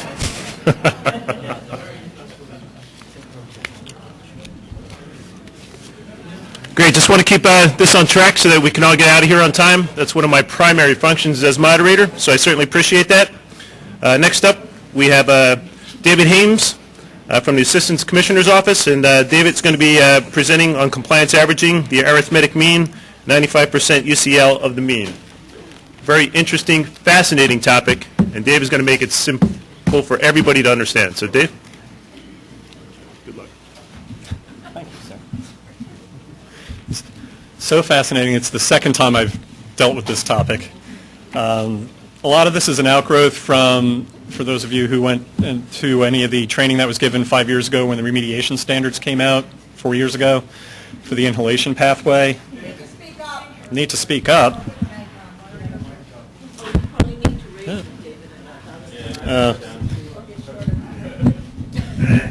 Wow, it's rare for me to be considered tall. I appreciate that. Thank you. Or quiet. Okay, compliance averaging. Again, I'm going to be covering the arithmetic mean and the 95 UCL. Before you can do your compliance averaging, delineation has to be completed. You need to ensure compliance for all your pathways. And for direct contact specifically, when you look at compliance averaging, off-site issues are their own animal. You don't include them as you can do for the impact of groundwater. The key and most difficult step here is determining which data you need to include. Kathy touched on this in terms of describing the functional areas. Again, you need to group your data. You want to group your data by contaminant, by functional area. Again, for the residential ingestion dermal pathway, it's quarter acre. For the inhalation pathway, it's based on a half acre functional area. Non-residential, it's always 2 acre functional area. And then looking at your vertical zones. For direct contact, or for soil, for direct contact, it's surface 0 to 2, and then 2 and everything below that. And for impact of groundwater, that gets flipped around. It's 0 to 2 above the water table, and then 2 feet above the water table up to the surface. Okay, for using the arithmetic mean, you're supposed to do this when you only have 9 or fewer samples, or 2 or fewer distinct values. And again, it's just the simple sum of the values that you have divided by the total population. So in this example, it's a population of 6. As Ted had pointed out, if any one of your values is more than X times whatever your population is, so if your population is 6 and your greatest value is more than 6 times the standard, mathematically you can never pass that test. You will always fail on the compliance average. So sometimes you can save yourself the 5 minutes of putting the numbers into the spreadsheet and figuring out what the answer is. The 9 or fewer values and the 2 distinct values, a lot of that comes out of using the Pro-UCL software. I can't attest to the current version of 4.1, I believe it is, but in the previous version, if you had too few values or too few distinct values, the program just locked up, and then you had to like reboot your computer, and it got to be really tedious. Plus, I'm sorry, and if you actually can read through the hundreds of pages of documentation that supports Pro-UCL, it actually says you should probably have somewhere in the vicinity of 150 or more samples. So we didn't want to go down that path. We figured we'd kind of catch some grief for it. In the compliance averaging for the 95 UCL, you can use that in the remedial investigation and the remedial action stages. It's applicable to all the soil pathways. And again, you have to define that functional area. And we say it's the area within which compliance averaging is performed. The size will vary based on the pathway and the end use. And again, vertical zones are evaluated separately. From the modeling perspective, a square functional area is ideal. That's how all the models work. And we realize that it's not a perfect world out there.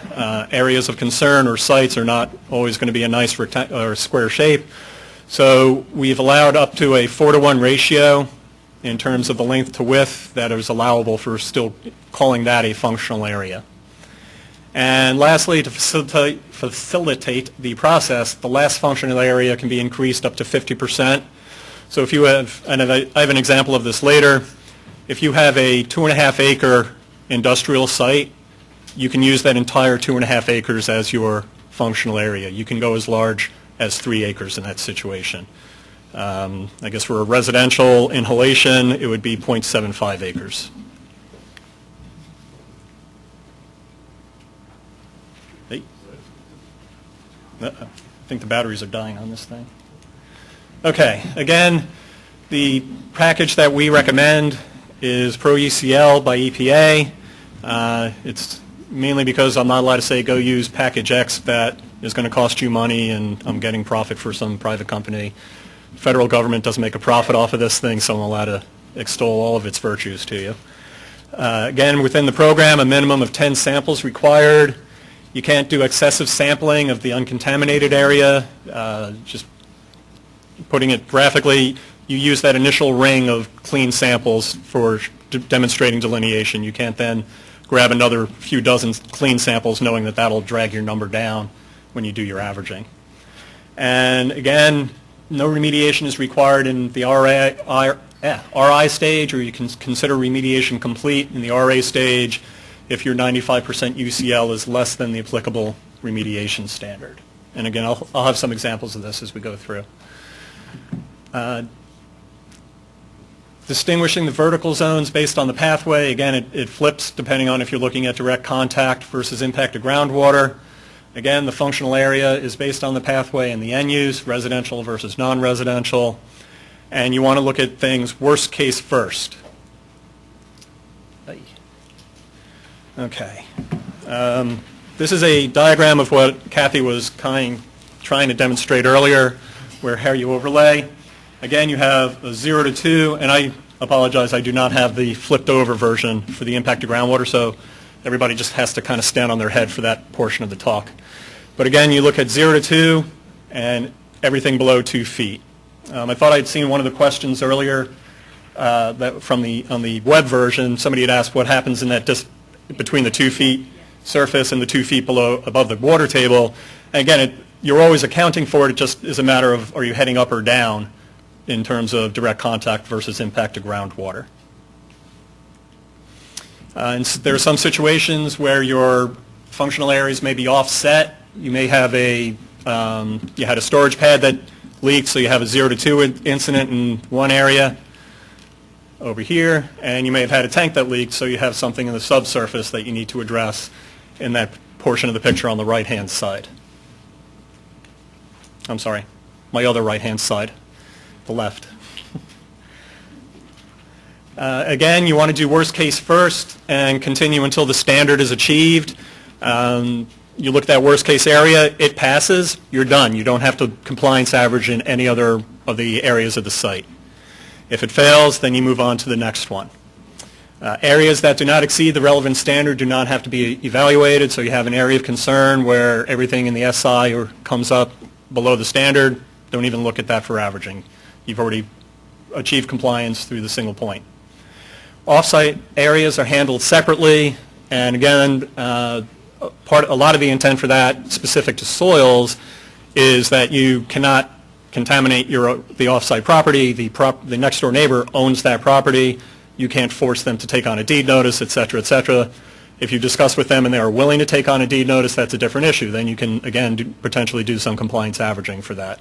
But at first blush, you have to achieve the most restrictive standard because it is not your property. And again, when the area of concern is smaller than the default functional area, you would still apply the relevant standard. You don't get a bigger number just because you have a smaller area that's contaminated. So some examples of this. Again, it does not matter whether, in this situation, for this example, residential versus non-residential, you have a property boundary. You see the various, the standard is 10 milligrams per kilogram. And again, you have contamination at 1, contamination at 10, contamination at 100. So you would set up your functional area. Worst case first, you're grabbing that 100 ppm contamination, and you're going to see, again, depending on what other numbers you have in there, does that pass in terms of the average.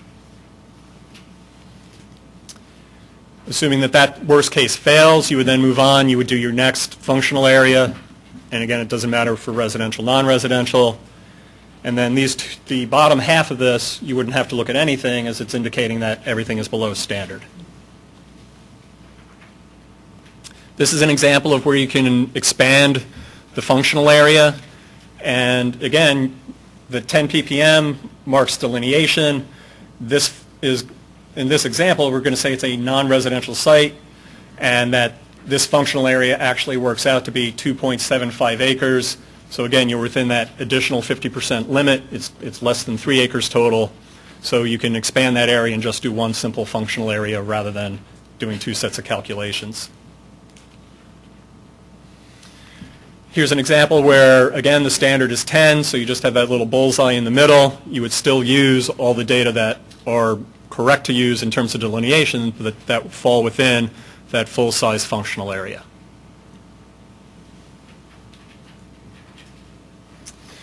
Again, another example of multiple functional areas.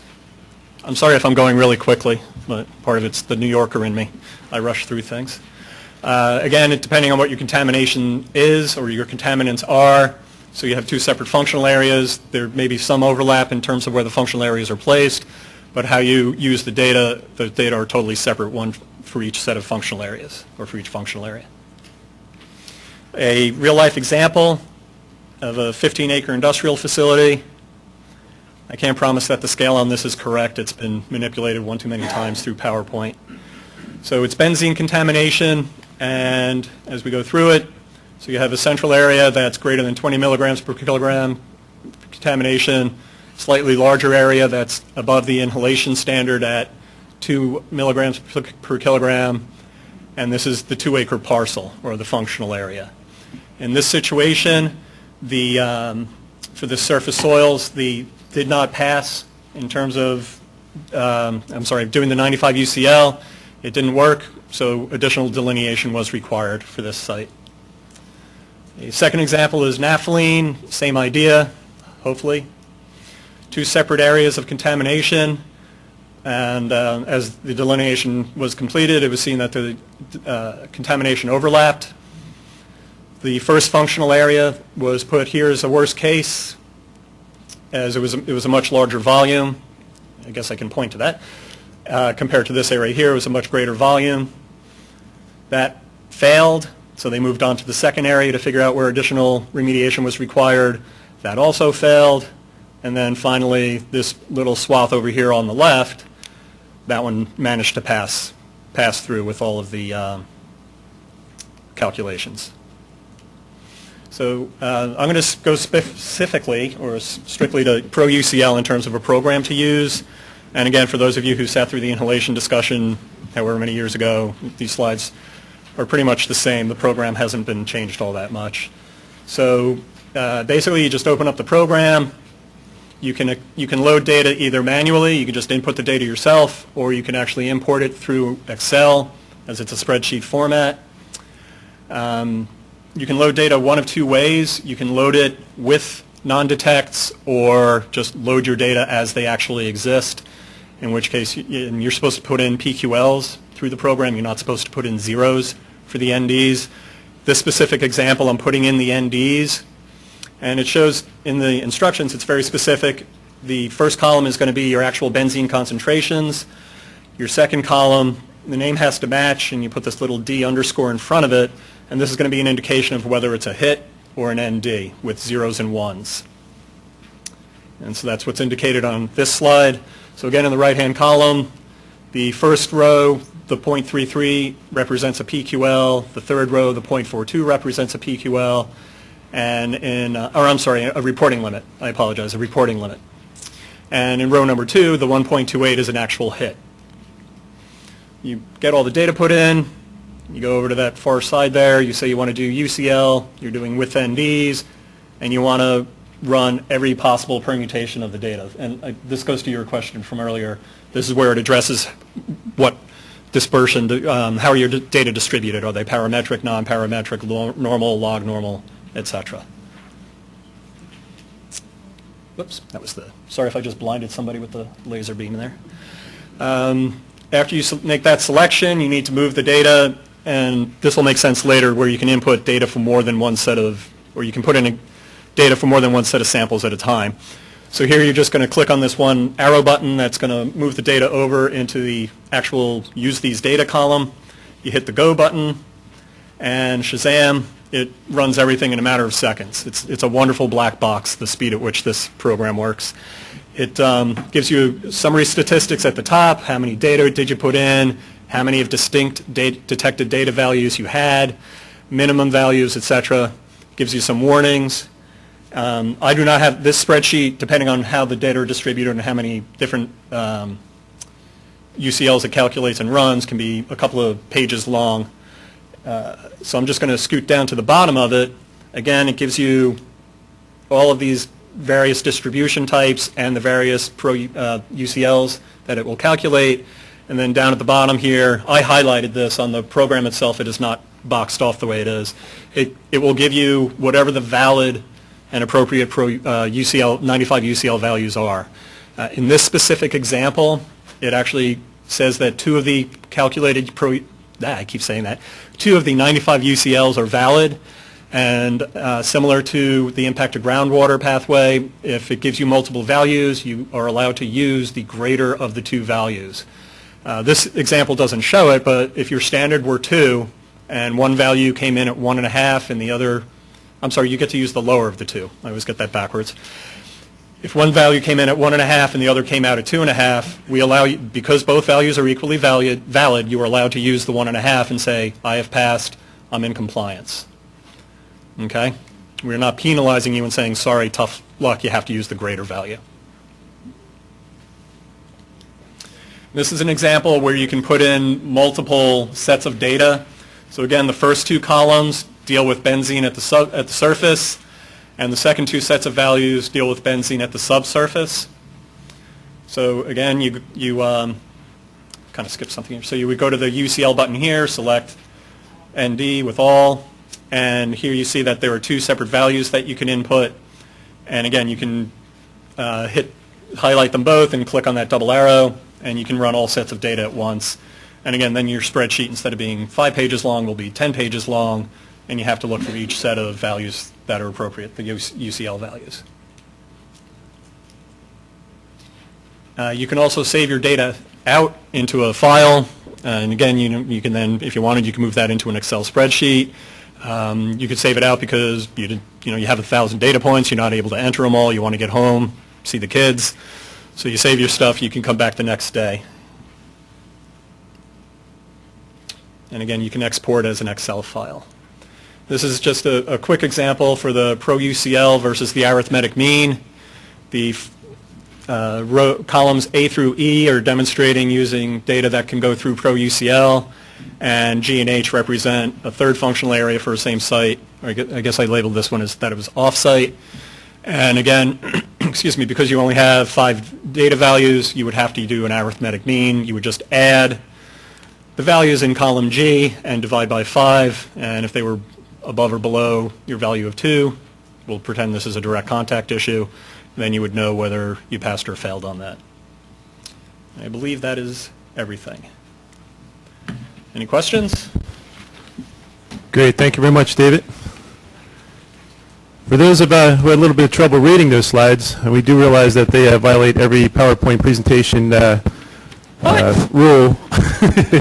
The slides will be available as a link on the SRP guidance document library. There will be a link to the training session, and you'll be able to download those slides and blow them up, hopefully. I know I had a little bit of problems reading them. So anyway, we have questions. Paul? Yeah, Dave, that benzene example you did, so there were multiple zero tagged values. The ones that were not, were those J values? Because between the MDL and the PQL, that example you gave?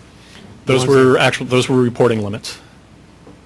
J values would go in as ones. Those are detects, even though they're below the reporting limit.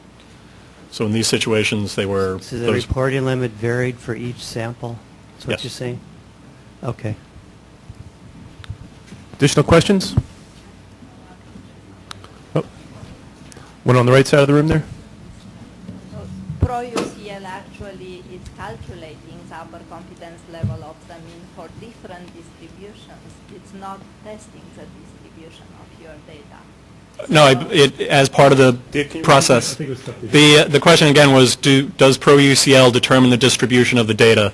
And again, my understanding is the answer to that question is yes. That's one of the things it does behind the scenes, is it is just determining whether it is a normal distribution or a log normal distribution, etc. Yes, and if you determine before your data is log normal distributed, you actually could use that upper confidence level of the mean. Usually it's lower for log distributed data, so the upper confidence level of the mean.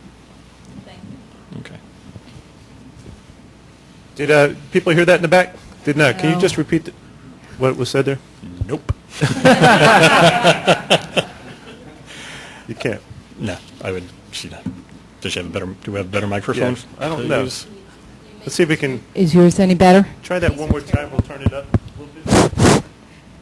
So the pro-UCL is not testing the distribution of the data. You should test it separately if it's normal or log normal distributed. It is calculating the upper confidence level of the mean for different type of distribution, parametric, non-parametric data. So parametric means normal or log normal data, or non-parametric means that your data doesn't have any distribution.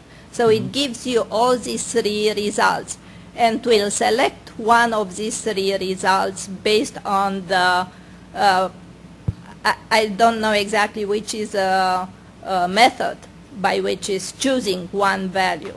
So my point is that every person who is submitting this upper confidence level of the mean calculation should first test the distribution of the data. This is how EPA guidance is written. So before submitting an average or a UCL, pro-UCL calculation, determine which is the distribution of the data. Thank you. Mm-hmm. Yeah. Thank you. Additional questions? Do we have any from the audience? We do. This says, if your impacted groundwater soil impacts are affecting groundwater, is the pro-UCL even applicable? David? No. Okay, that was a quick one. I like that. Next one. If you use compliance averaging to demonstrate no remedial action required for 4 of 6 VOCs above the applicable criteria, can you complete delineation for the smaller set of compounds only? Yes. Okay, I like those quick answers. Excellent. Pretty good, isn't he? You guys got talent. Okay, I think that's it. So we're going to move on. Thank you very much, David. A round of applause. Thank you. Next up, we have Steve Poston, who will be doing our last presentation, and that is on compliance averaging, spatially weighted average, 75%, and 10x procedure. So, Steve? How do you do the weighted like? You're not allowed to. That's the top one. Okay. Okay. So depending on whether you're a right brain person or a left brain person, this is either the most interesting part of the presentation or it's time to check out. So the spatially weighted averaging, it's the way to look at it is just like a kind of a two-dimensional way of looking at averaging as opposed to the one-dimensional way, which is what we were talking about with arithmetic means and pro-UCL. And so the deal is that the area that corresponds to each of your data points is, you know, large or small, factors into how the average is being calculated. And you can do all this stuff by hand, but, you know, nowadays most people would use GIS programs that are designed specifically. They have routines in them that'll calculate this stuff for you. The spatially weighted approach is usually applied as an iterative process, which makes no sense until I get into the example in a couple of minutes. And you know, if you pass, you know, using any of these approaches, you're done. So I mean, you either don't need to proceed to remedial action, or if you're in remedial action and your verification samples, you've averaged them and they're below the standard, you're done. You can use this stuff in the RI or the RI phase. As a number of people discussed previously, you can't use averaging in the SI stage where you're just trying to determine if you have a problem or not. You can use these approaches applicable to all pathways, so direct contact, inhalation, and impact to groundwater. You know, probably the most difficult part applying these methods is to understand the various constraints that, you know, have been developed around their application. So that includes things like defining the functional area, the area within which you can average, what the size of that area is, which varies by land use. And just a kind of a note on that, you know, there was a fair amount of discussion in the committee as to, you know, what should the size of these functional areas should be. And even though they probably look arbitrary, they were kind of based on reality. So, for example, the quarter acre for residential is based on, you know, a small residential lot, with the idea being that you'd want, you know, if you have an area of contamination, you want to center this small averaging area on it, with recognizing that, you know, in residential situations you might have, you know, playgrounds or swing sets or something that might be used a lot more than other parts of the site, and so you're trying to, you know, focus on those areas in a residential context. And in industrial side, I think there was some level of analysis that was done on what's the average, you know, size of an industrial site in New Jersey, and it was somewhere around 2 acres. So, you know, there is some basis for the size of these functional areas within which you're doing your averaging. And then, you know, again, this was discussed already, the analysis needs to be performed, you know, within separate vertical zones, which vary between direct contact and impacted groundwater, right? So direct contact is 0 to 2 feet, the surface zone, and then everything below it. And for impacted groundwater, it's 0 to 2 feet above the water table, and then everything above that. So this is just kind of an example of, you know, how do you draw these polygons that represent what you're using to define the spatially weighted average. And basically, and the TCN polygon, so TCN is a guy that worked in meteorology, and he kind of came up with his approach to figure out the best way to average meteorological data from multiple, you know, unequally located weather stations within a drainage basin. So that's kind of what you're looking at here, but, you know, the concept applies to, you know, points of contamination data as well. And so you can see, like, you could do this by hand. You connect all the points, then you kind of divide each of those lines in half, and then you connect those dividing points, and that's how you draw the boundaries and create your polygon. So each polygon is, you know, the largest area that can be represented by each point, kind of sharing all the points across the area. And then, of course, if you have a larger area, you know, with any concentration, when you multiply the area times the concentration, you add all those things up and you divide them by the area. So the polygons, if you have a large polygon with a low value, that's going to have more weight than a small polygon with a high value when you calculate your average. What I'm going to do is go through an example, and this is a real site, and I'm going to show you kind of in plan view, so spatially how these polygons are being developed, but then when you run this program with GIS software, what happens is you tell it to give you a data dump of all the data that's being generated here. So you get the size of the polygons and you get the concentration, and then you can do all this kind of averaging stuff by hand in a spreadsheet. But it's useful to see the, you know, how it all plays out in plan view. So here's a site. We're saying that the area within the streets, the boundary is 2 acres.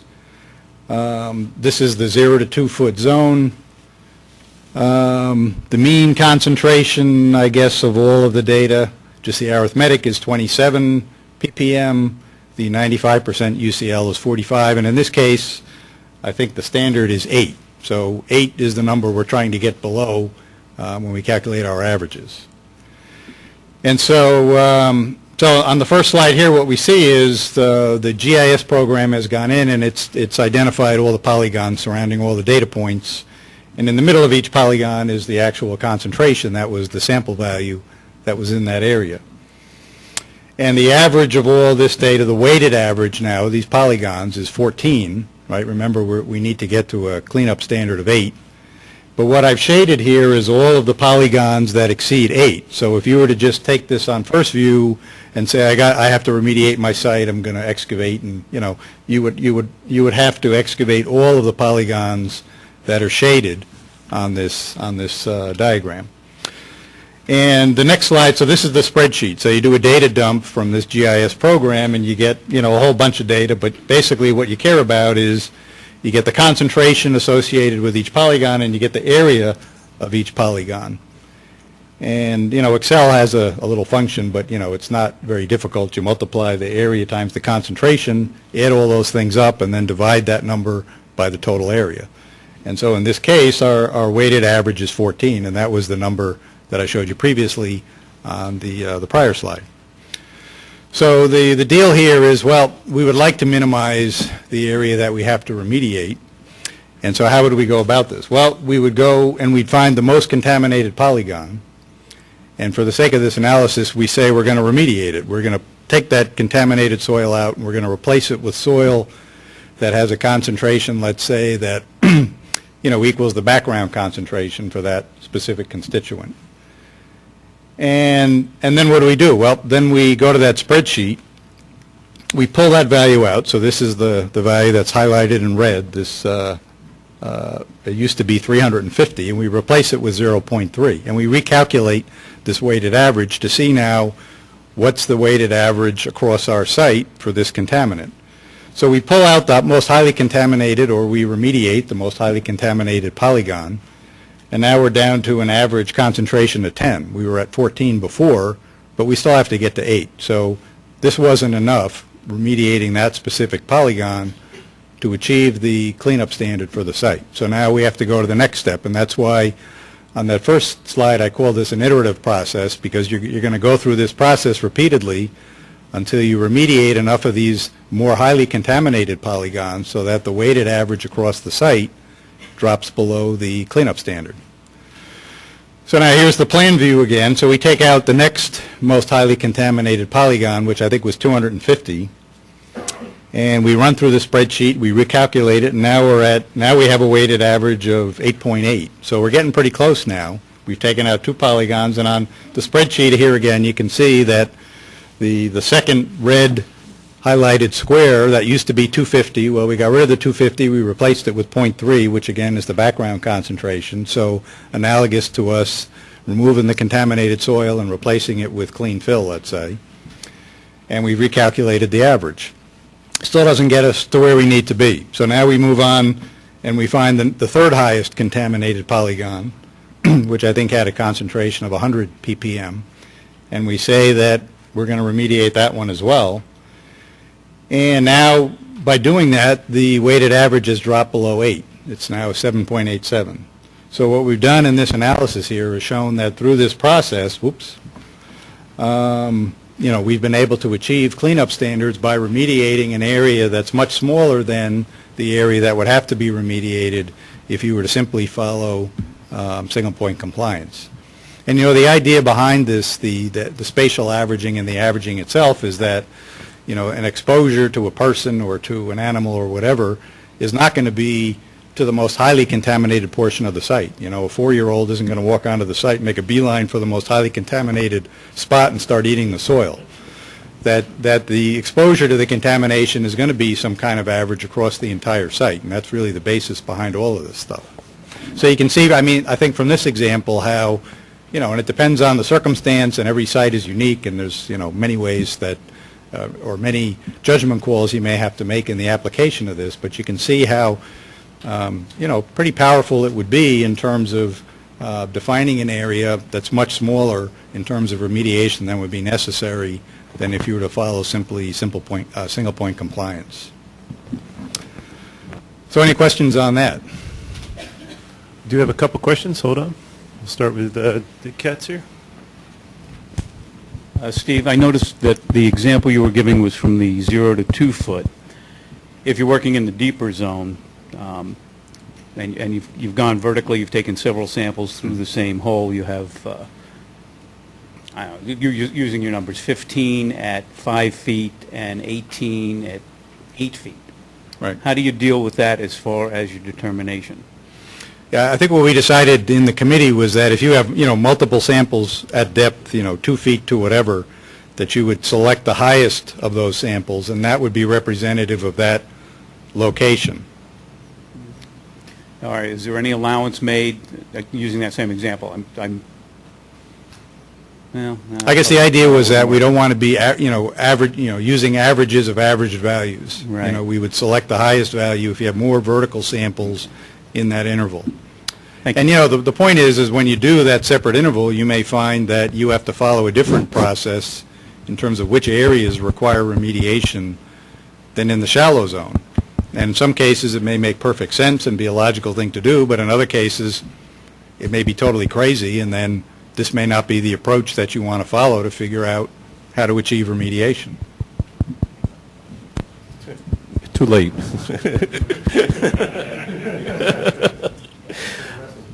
Steve, in the iterative example, you picked the highest concentration and worked your way down. Do you have to do it that way?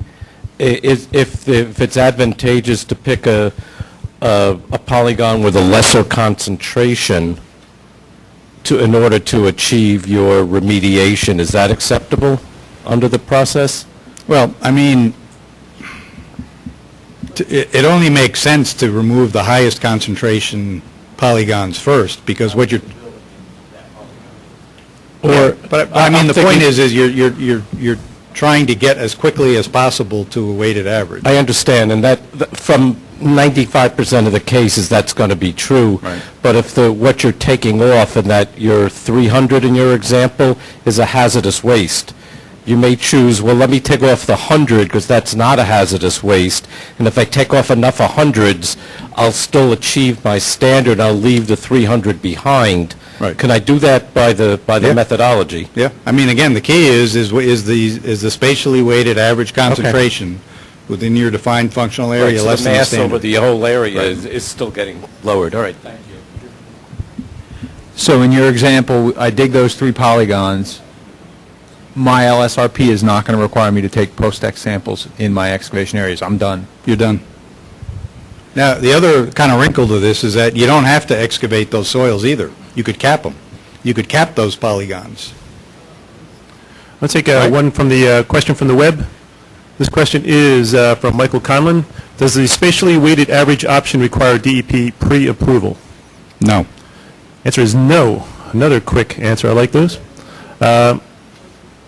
We have one in the corner. All right, go ahead. My question was, in the example, some of the polygons in the, I'll call it northeast corner, are more than one passing sample away from your source. So isn't that excessive sampling to include those sample results that are that far off toward the corner? Yeah, I mean, in this case, I would say no, because if we flip back to the original, can I do that? Yeah, I guess I can. Can I go backwards? No? Anyway, on the very first slide, what I indicated was that here are all the polygons that, would exceed the standard if you were looking at it from a single point. No, prior to that. All the way back, keep going back. Here. Yeah, so your point is that, well, you do have some, out in the exterior that don't, and I would say, I mean, it's kind of a judgment call. I mean, here that area is so large that I almost think it's appropriate, given that, those roads are your property boundary, to go out that far. But I could also see, you might want to say that, maybe, we would really cut this like here or something. I mean, you do have situations periodically with fixed property boundaries where you have some exterior samples that just extend, the polygon is enormous because and in those cases, I think you would apply professional judgment and say, well, the size of that polygon really shouldn't be larger than, its smallest dimension to its next neighbor. And so there's certain adjustments that you have to make. I mean, the whole defining the boundaries around your exterior polygons is one of the most difficult parts of doing this. I mean, in this case, again, the example's pretty easy because you have these roads that define your property boundary. But it's more difficult when that's not the case. Okay, Joe, can you, I think we had another one from the web, so we can get a couple of those in. Okay, that is when using compliance averaging, where multiple depth intervals have been sampled at each location, is all data used in the average, or only the depth intervals with the highest concentrations? It seems there could be a bias given the data, depending upon how many less contaminated vertical delineation samples are available. Right. So again, the point is you have two layers that you have to evaluate, 0 to 2 and 2 to whatever, and then again you flip that for the IGW. But the idea is within each of those columns, no matter how many samples you have within each of those intervals, you pick the highest value. And that's the value that you then average with all the other samples in that layer. Okay. One in the back of the room. This is a more general question. When you do this compliance averaging, do you still need a deed notice for the property? Or because the contamination is still above the standards? Right. Well, you would not need a deed notice if the result of your compliance averaging was below the below the residential standard, right? If you were above the residential standard but below non-residential, you would still need a deed notice, right? And if you were above the non-residential standard, you need a cap. But I think, is that question in regard to if you're averaging it, there still may be 1 point that's above the standard, and would you need a deed notice? And I think the answer is no. No. Okay. No. All right. Additional questions? Let's take another one from the web. It says, if the polygon has been remediated, then what post-excavation sampling is required? Then do the post-excavation samples need to be included in the recalculation of the spatially weighted average? You don't need to do the post-excavation sampling. If you remove or treat or cap the polygons in the way we've discussed in this iterative process, that's all you need to do. You don't need to do post-excavation sampling after remediation of the polygon. Okay.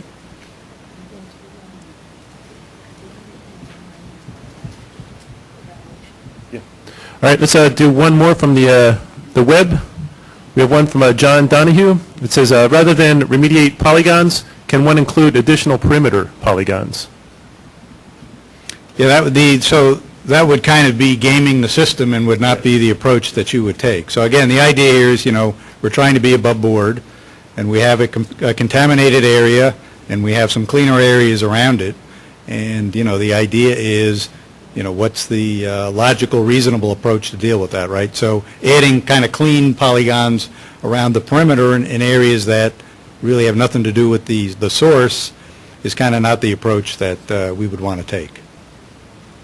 Okay. Any other questions from the audience? Joe, do we have any more on the web?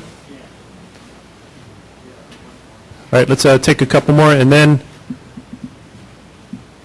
just to remind, then we'll let Steve, move on with the rest of the presentation. This is if you remove polygons and replace with clean fill, do you have to evaluate post-excavation results using the same method, or can you switch, i.e. evaluating using 75% 10x method? I think you already... So, yeah, the answer handled this. is you don't need to take post-ex samples Right. if, you remediate the polygon. Okay. One more that says, Mr. Hames had indicated that you can enlarge the functional area to some extent. Can you likewise decrease the size?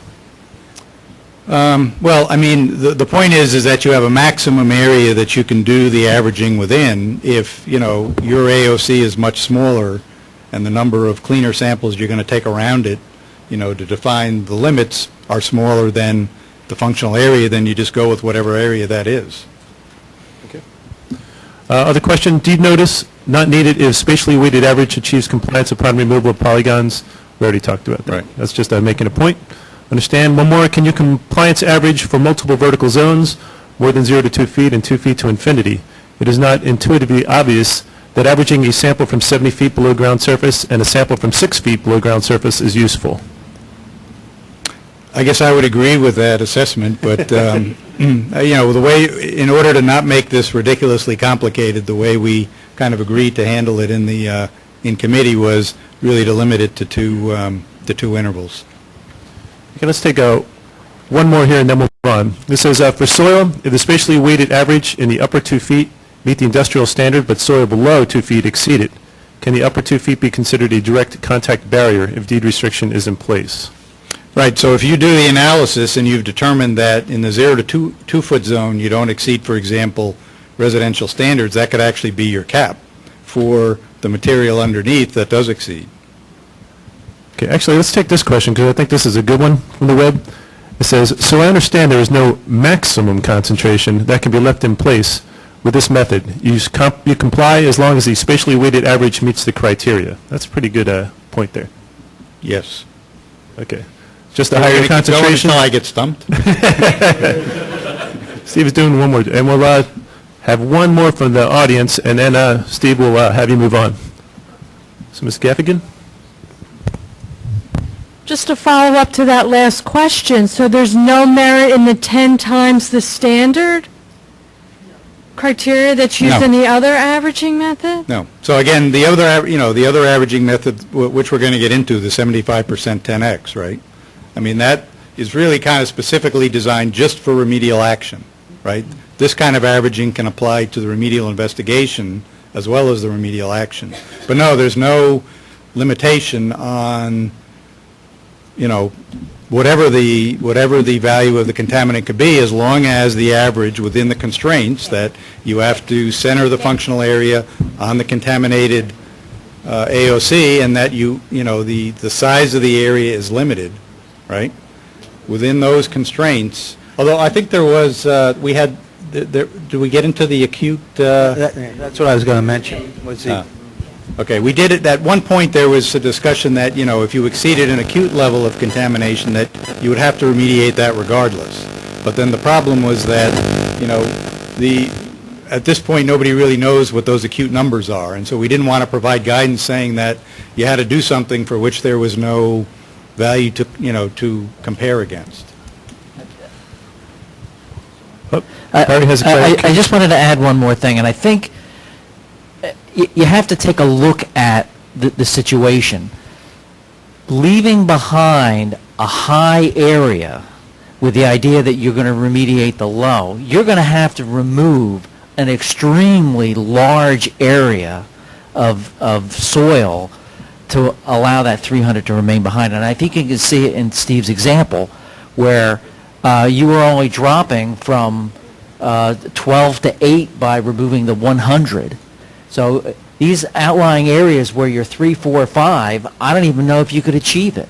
So I think you have to take into consideration the max levels. If the max levels are really high, I don't think there's any intuitive reason why you wouldn't want to attack the hotspot as opposed to remediating everything else. And the point is, if the hotspot numbers are very high, there's no way that you're going to do this analysis and not wind up remediating them.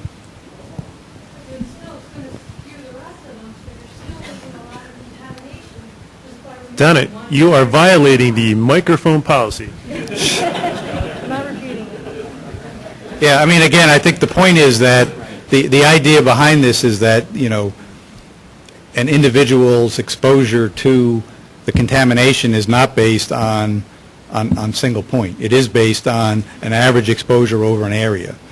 And so that, yeah, you are going to leave behind some areas that are above the criteria, but you're going to have to remove ones that are significantly above in order to ever be able to get to an average that averages out below the criteria. Okay, thanks, Steve. We'd like for you to move on to the next section, and then we'll finish up if there's additional time for questions at that point. Yep.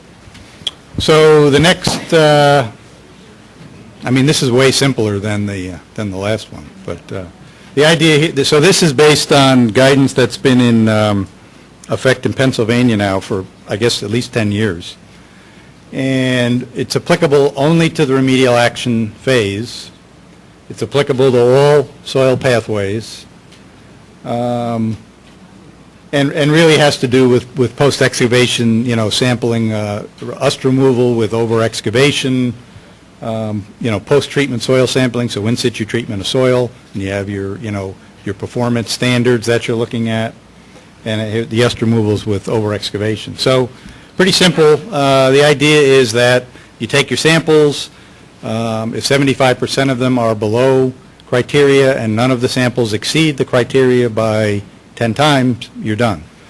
In order to use that approach, there's some minimum requirements in terms of sample size, which, you know, could very well be more than you would typically do in an excavation with single point compliance, but a minimum of 8, over 125 cubic yards, you know, 12 additional samples up to 3,000, and then, you know, 12 additional samples for every additional 3,000 cubic yards. And all samples used to demonstrate compliance should be collected from appropriate locations. What does that mean? So, you know, if you have a tank excavation, you've intercepted the water table, the guidance is, you know, you take your samples from the 0 to 6 inch interval above the water table. So, you know, the samples need to be taken in the appropriate locations, and then those are the samples you use to apply these metrics. So we got a couple of examples. In this case, actually, that number there I think is supposed to be 5, so the impact to groundwater number for benzene in soil I think is 5, not 2. But the idea here is, you know, you've taken 9 samples. Lead, there's one lead sample that exceeds criteria, so criteria for lead is 59. You have one lead sample that's 322. 59 is the impacted groundwater number for lead. You exceed it, but you don't exceed it by 10 times, and, you know, more than 75% of your samples are below criteria, so you're done. The next, so here's a bigger excavation. We're concerned with PCBs at this point. PCB criterion is 0.2, which I think that's the same, impacted groundwater is the same as non-residential, or residential direct contact, so 0.2. So in this case, you have a few samples that exceed the standard. That's okay, though. You're still, you know, 75% of them are still below, but you exceed 10 times at the sample that's fully shaded. So you fail this method, you would need to go back, do additional remediation around the area that you failed.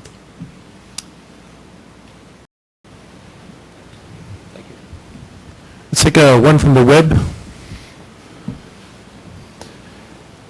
Okay, this is says, if I have 3,001 cubic yards of soil removed, do I need 12 more samples for a total of 24? Yep. Answer to that is yes. Okay, I like that. Let's move up one from that, Joe. That's can a single data point be used to calculate average for multiple functional areas if the functional area boundary bisects an individual polygon?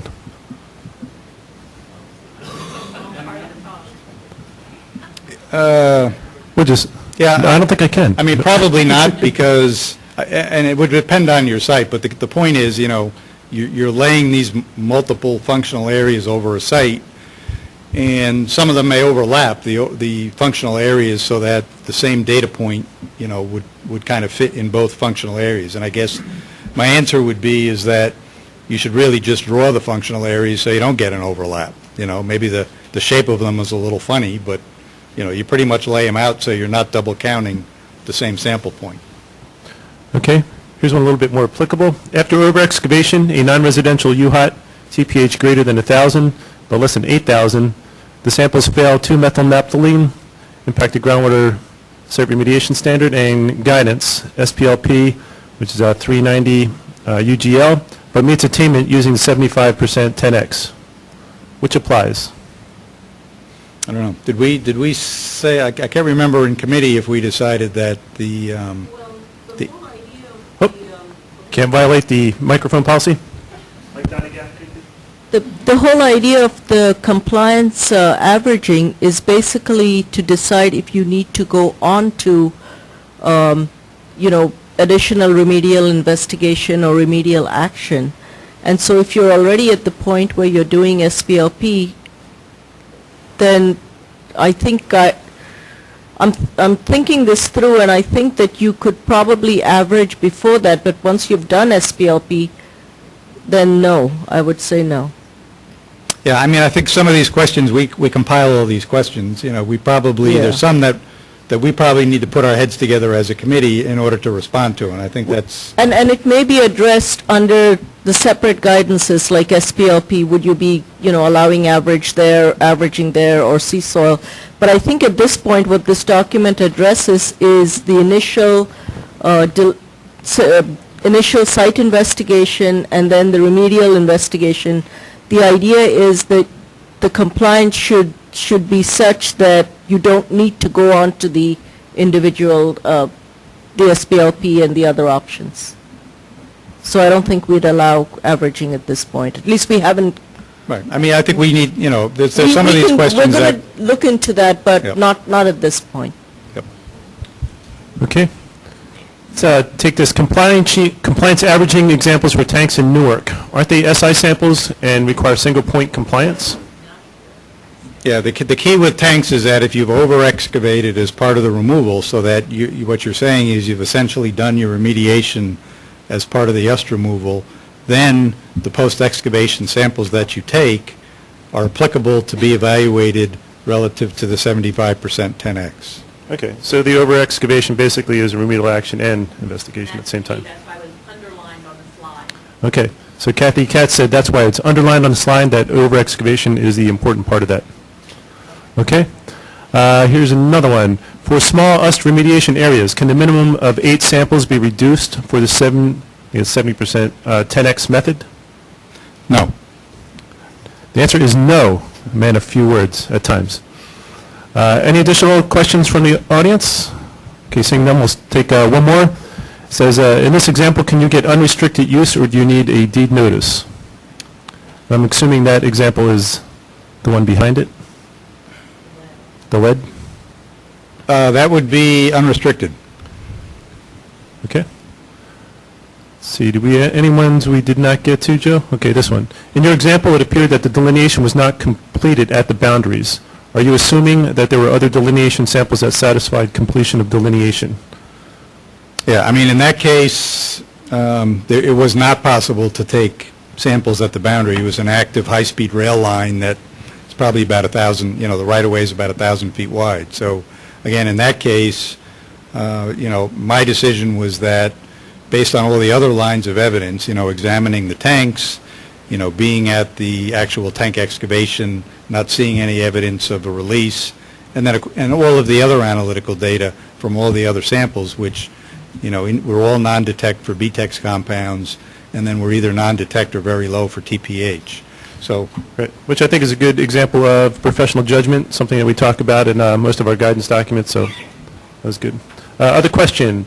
This is if the impacted groundwater is the lowest site remediation standard, are we comparing our average value to, and we achieve compliance, can we forego a groundwater investigation? So I guess that's with the site investigation? Yeah, I mean, I guess, if you have to look at the 0 to 2, right, zone. Swati, do you have a response on that? I can't. If the impact to groundwater is the lowest SRS we are coming, average value, and no, we don't link the impact to groundwater with groundwater investigations. Take a look at the FAQs on our impact to groundwater website. That's a whole different issue. Triggers for groundwater investigation are discussed elsewhere in the tech rules and other places. But I mean, one of the triggers would be, is it within that 0 to 2 above the water table? And the mobility of your contaminant. Yeah, the groundwater guidance document, tech guidance document lists a whole laundry list of things you need to evaluate that would trigger a groundwater investigation. Right. But my point is that if Yes. one of them is... The depth of where the contaminant or discharge occurred to the water. And you achieved the standard through averaging in the 0 to 2 zone, then that couldn't be used as a trigger. You'd have to use one of the other triggers. Well, not necessarily. If it was an over-excavation, the discharge was within 0 to 2 feet, professional judgment, while the averaging is to determine whether you're done with the soil pathway, it's not evaluating groundwater. So I would say if my contamination was within 2 feet of the water table and I have a mobile chemical, then I might be wanting to look for my groundwater, do a groundwater investigation, which is separate from the soil pathway. Okay. So I mean, it's a combination judgment issue, but there's also other triggers in that zone beyond meeting impacted groundwater within that level. For those of you on the web who didn't experience that, that was people within the committee coming to a conclusion. I thought that was excellent. That's what happens within these committees. So that was Kathy Katz doing a fantastic job. I'm very impressed. You guys are very professional. Any other questions from the audience? Okay, hearing none, we're actually getting up to quarter of, so we're going to take one more question from the web, and then I think we're going to close it out. Before you do that, we're going to remind people, before you get up, You gotta give me have a to chance. fill out your evaluation. I know, but as soon as you say you're done taking questions, they're going to run out of the door. So fill out your things. I'm going to be standing out there and collecting them, and you guys on the web, I think you have them too. I know where you live. That was Tessie. She'll be cracking your whip at the door. So please, again, make sure you pull out those yellow sheets. We do use those. Last question is, 75% 10X requires 8 samples with data. Whoop, that is it. For 8 samples with data for individual constituents, not EPH. UHOT SPLP can be as little as 1. For the small UHOT, I thought averaging will not apply to EPH. Yeah, I think what we discussed earlier is that, pending further review, because, the EPH value is an average value, we don't want to get into averaging averages, and so that the compliance relative to the EPH value, could not be used with the various averaging techniques. Okay, let's take this last question because I like it. It provokes thought. This is, are there any of these tools that we can use if we have a single discrete delineated exceedance? Using the logic of a ring of clean samples, there's never a case where you could average a single clean sample. This seems inconsistent with the spirit of the guidance, as having more exceeding samples would you allow than to average. Would you allow, which allow you to average, I guess it is. Steve? I'm having a hard time comprehending the question, so. Well, let's try it again. Are there any of these tools that we can use if we have a single discrete delineated exceedance? We have an answer to that?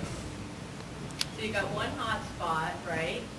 And you did a clean ring around it. Is that what you're saying? I think one of the answers being by the, hold it, David? Depending on the number of samples that you have, you can use any of the applicable compliance options. If you have, for some reason, a ring of 10 clean samples, I guess you wouldn't be able to because you wouldn't have your 3 discrete. But you could do the simple arithmetic average and just add them up and divide. And potentially you could do the polygon method. The method that requires the fewest number of samples is mean averaging. So, that if you're looking to use one of these compliance averaging approaches with the fewest numbers of samples, it would be doing the calculating the average mean. So arithmetic mean. Arithmetic mean. Thank you. Just for those on the web, that was Nick DeRose also of the Attainment Committee answering that. So we're going to close out. Please join me in thanking the committee for their presentation. I would like to thank the web audience for their patience with our audio struggling there, but hopefully we got it right. If we did not, please let us know. In addition to that, let us know if you think that additional training on this topic would be appropriate, because we can certainly facilitate that as well. And I thank everyone for being here in the audience, and have a safe trip home.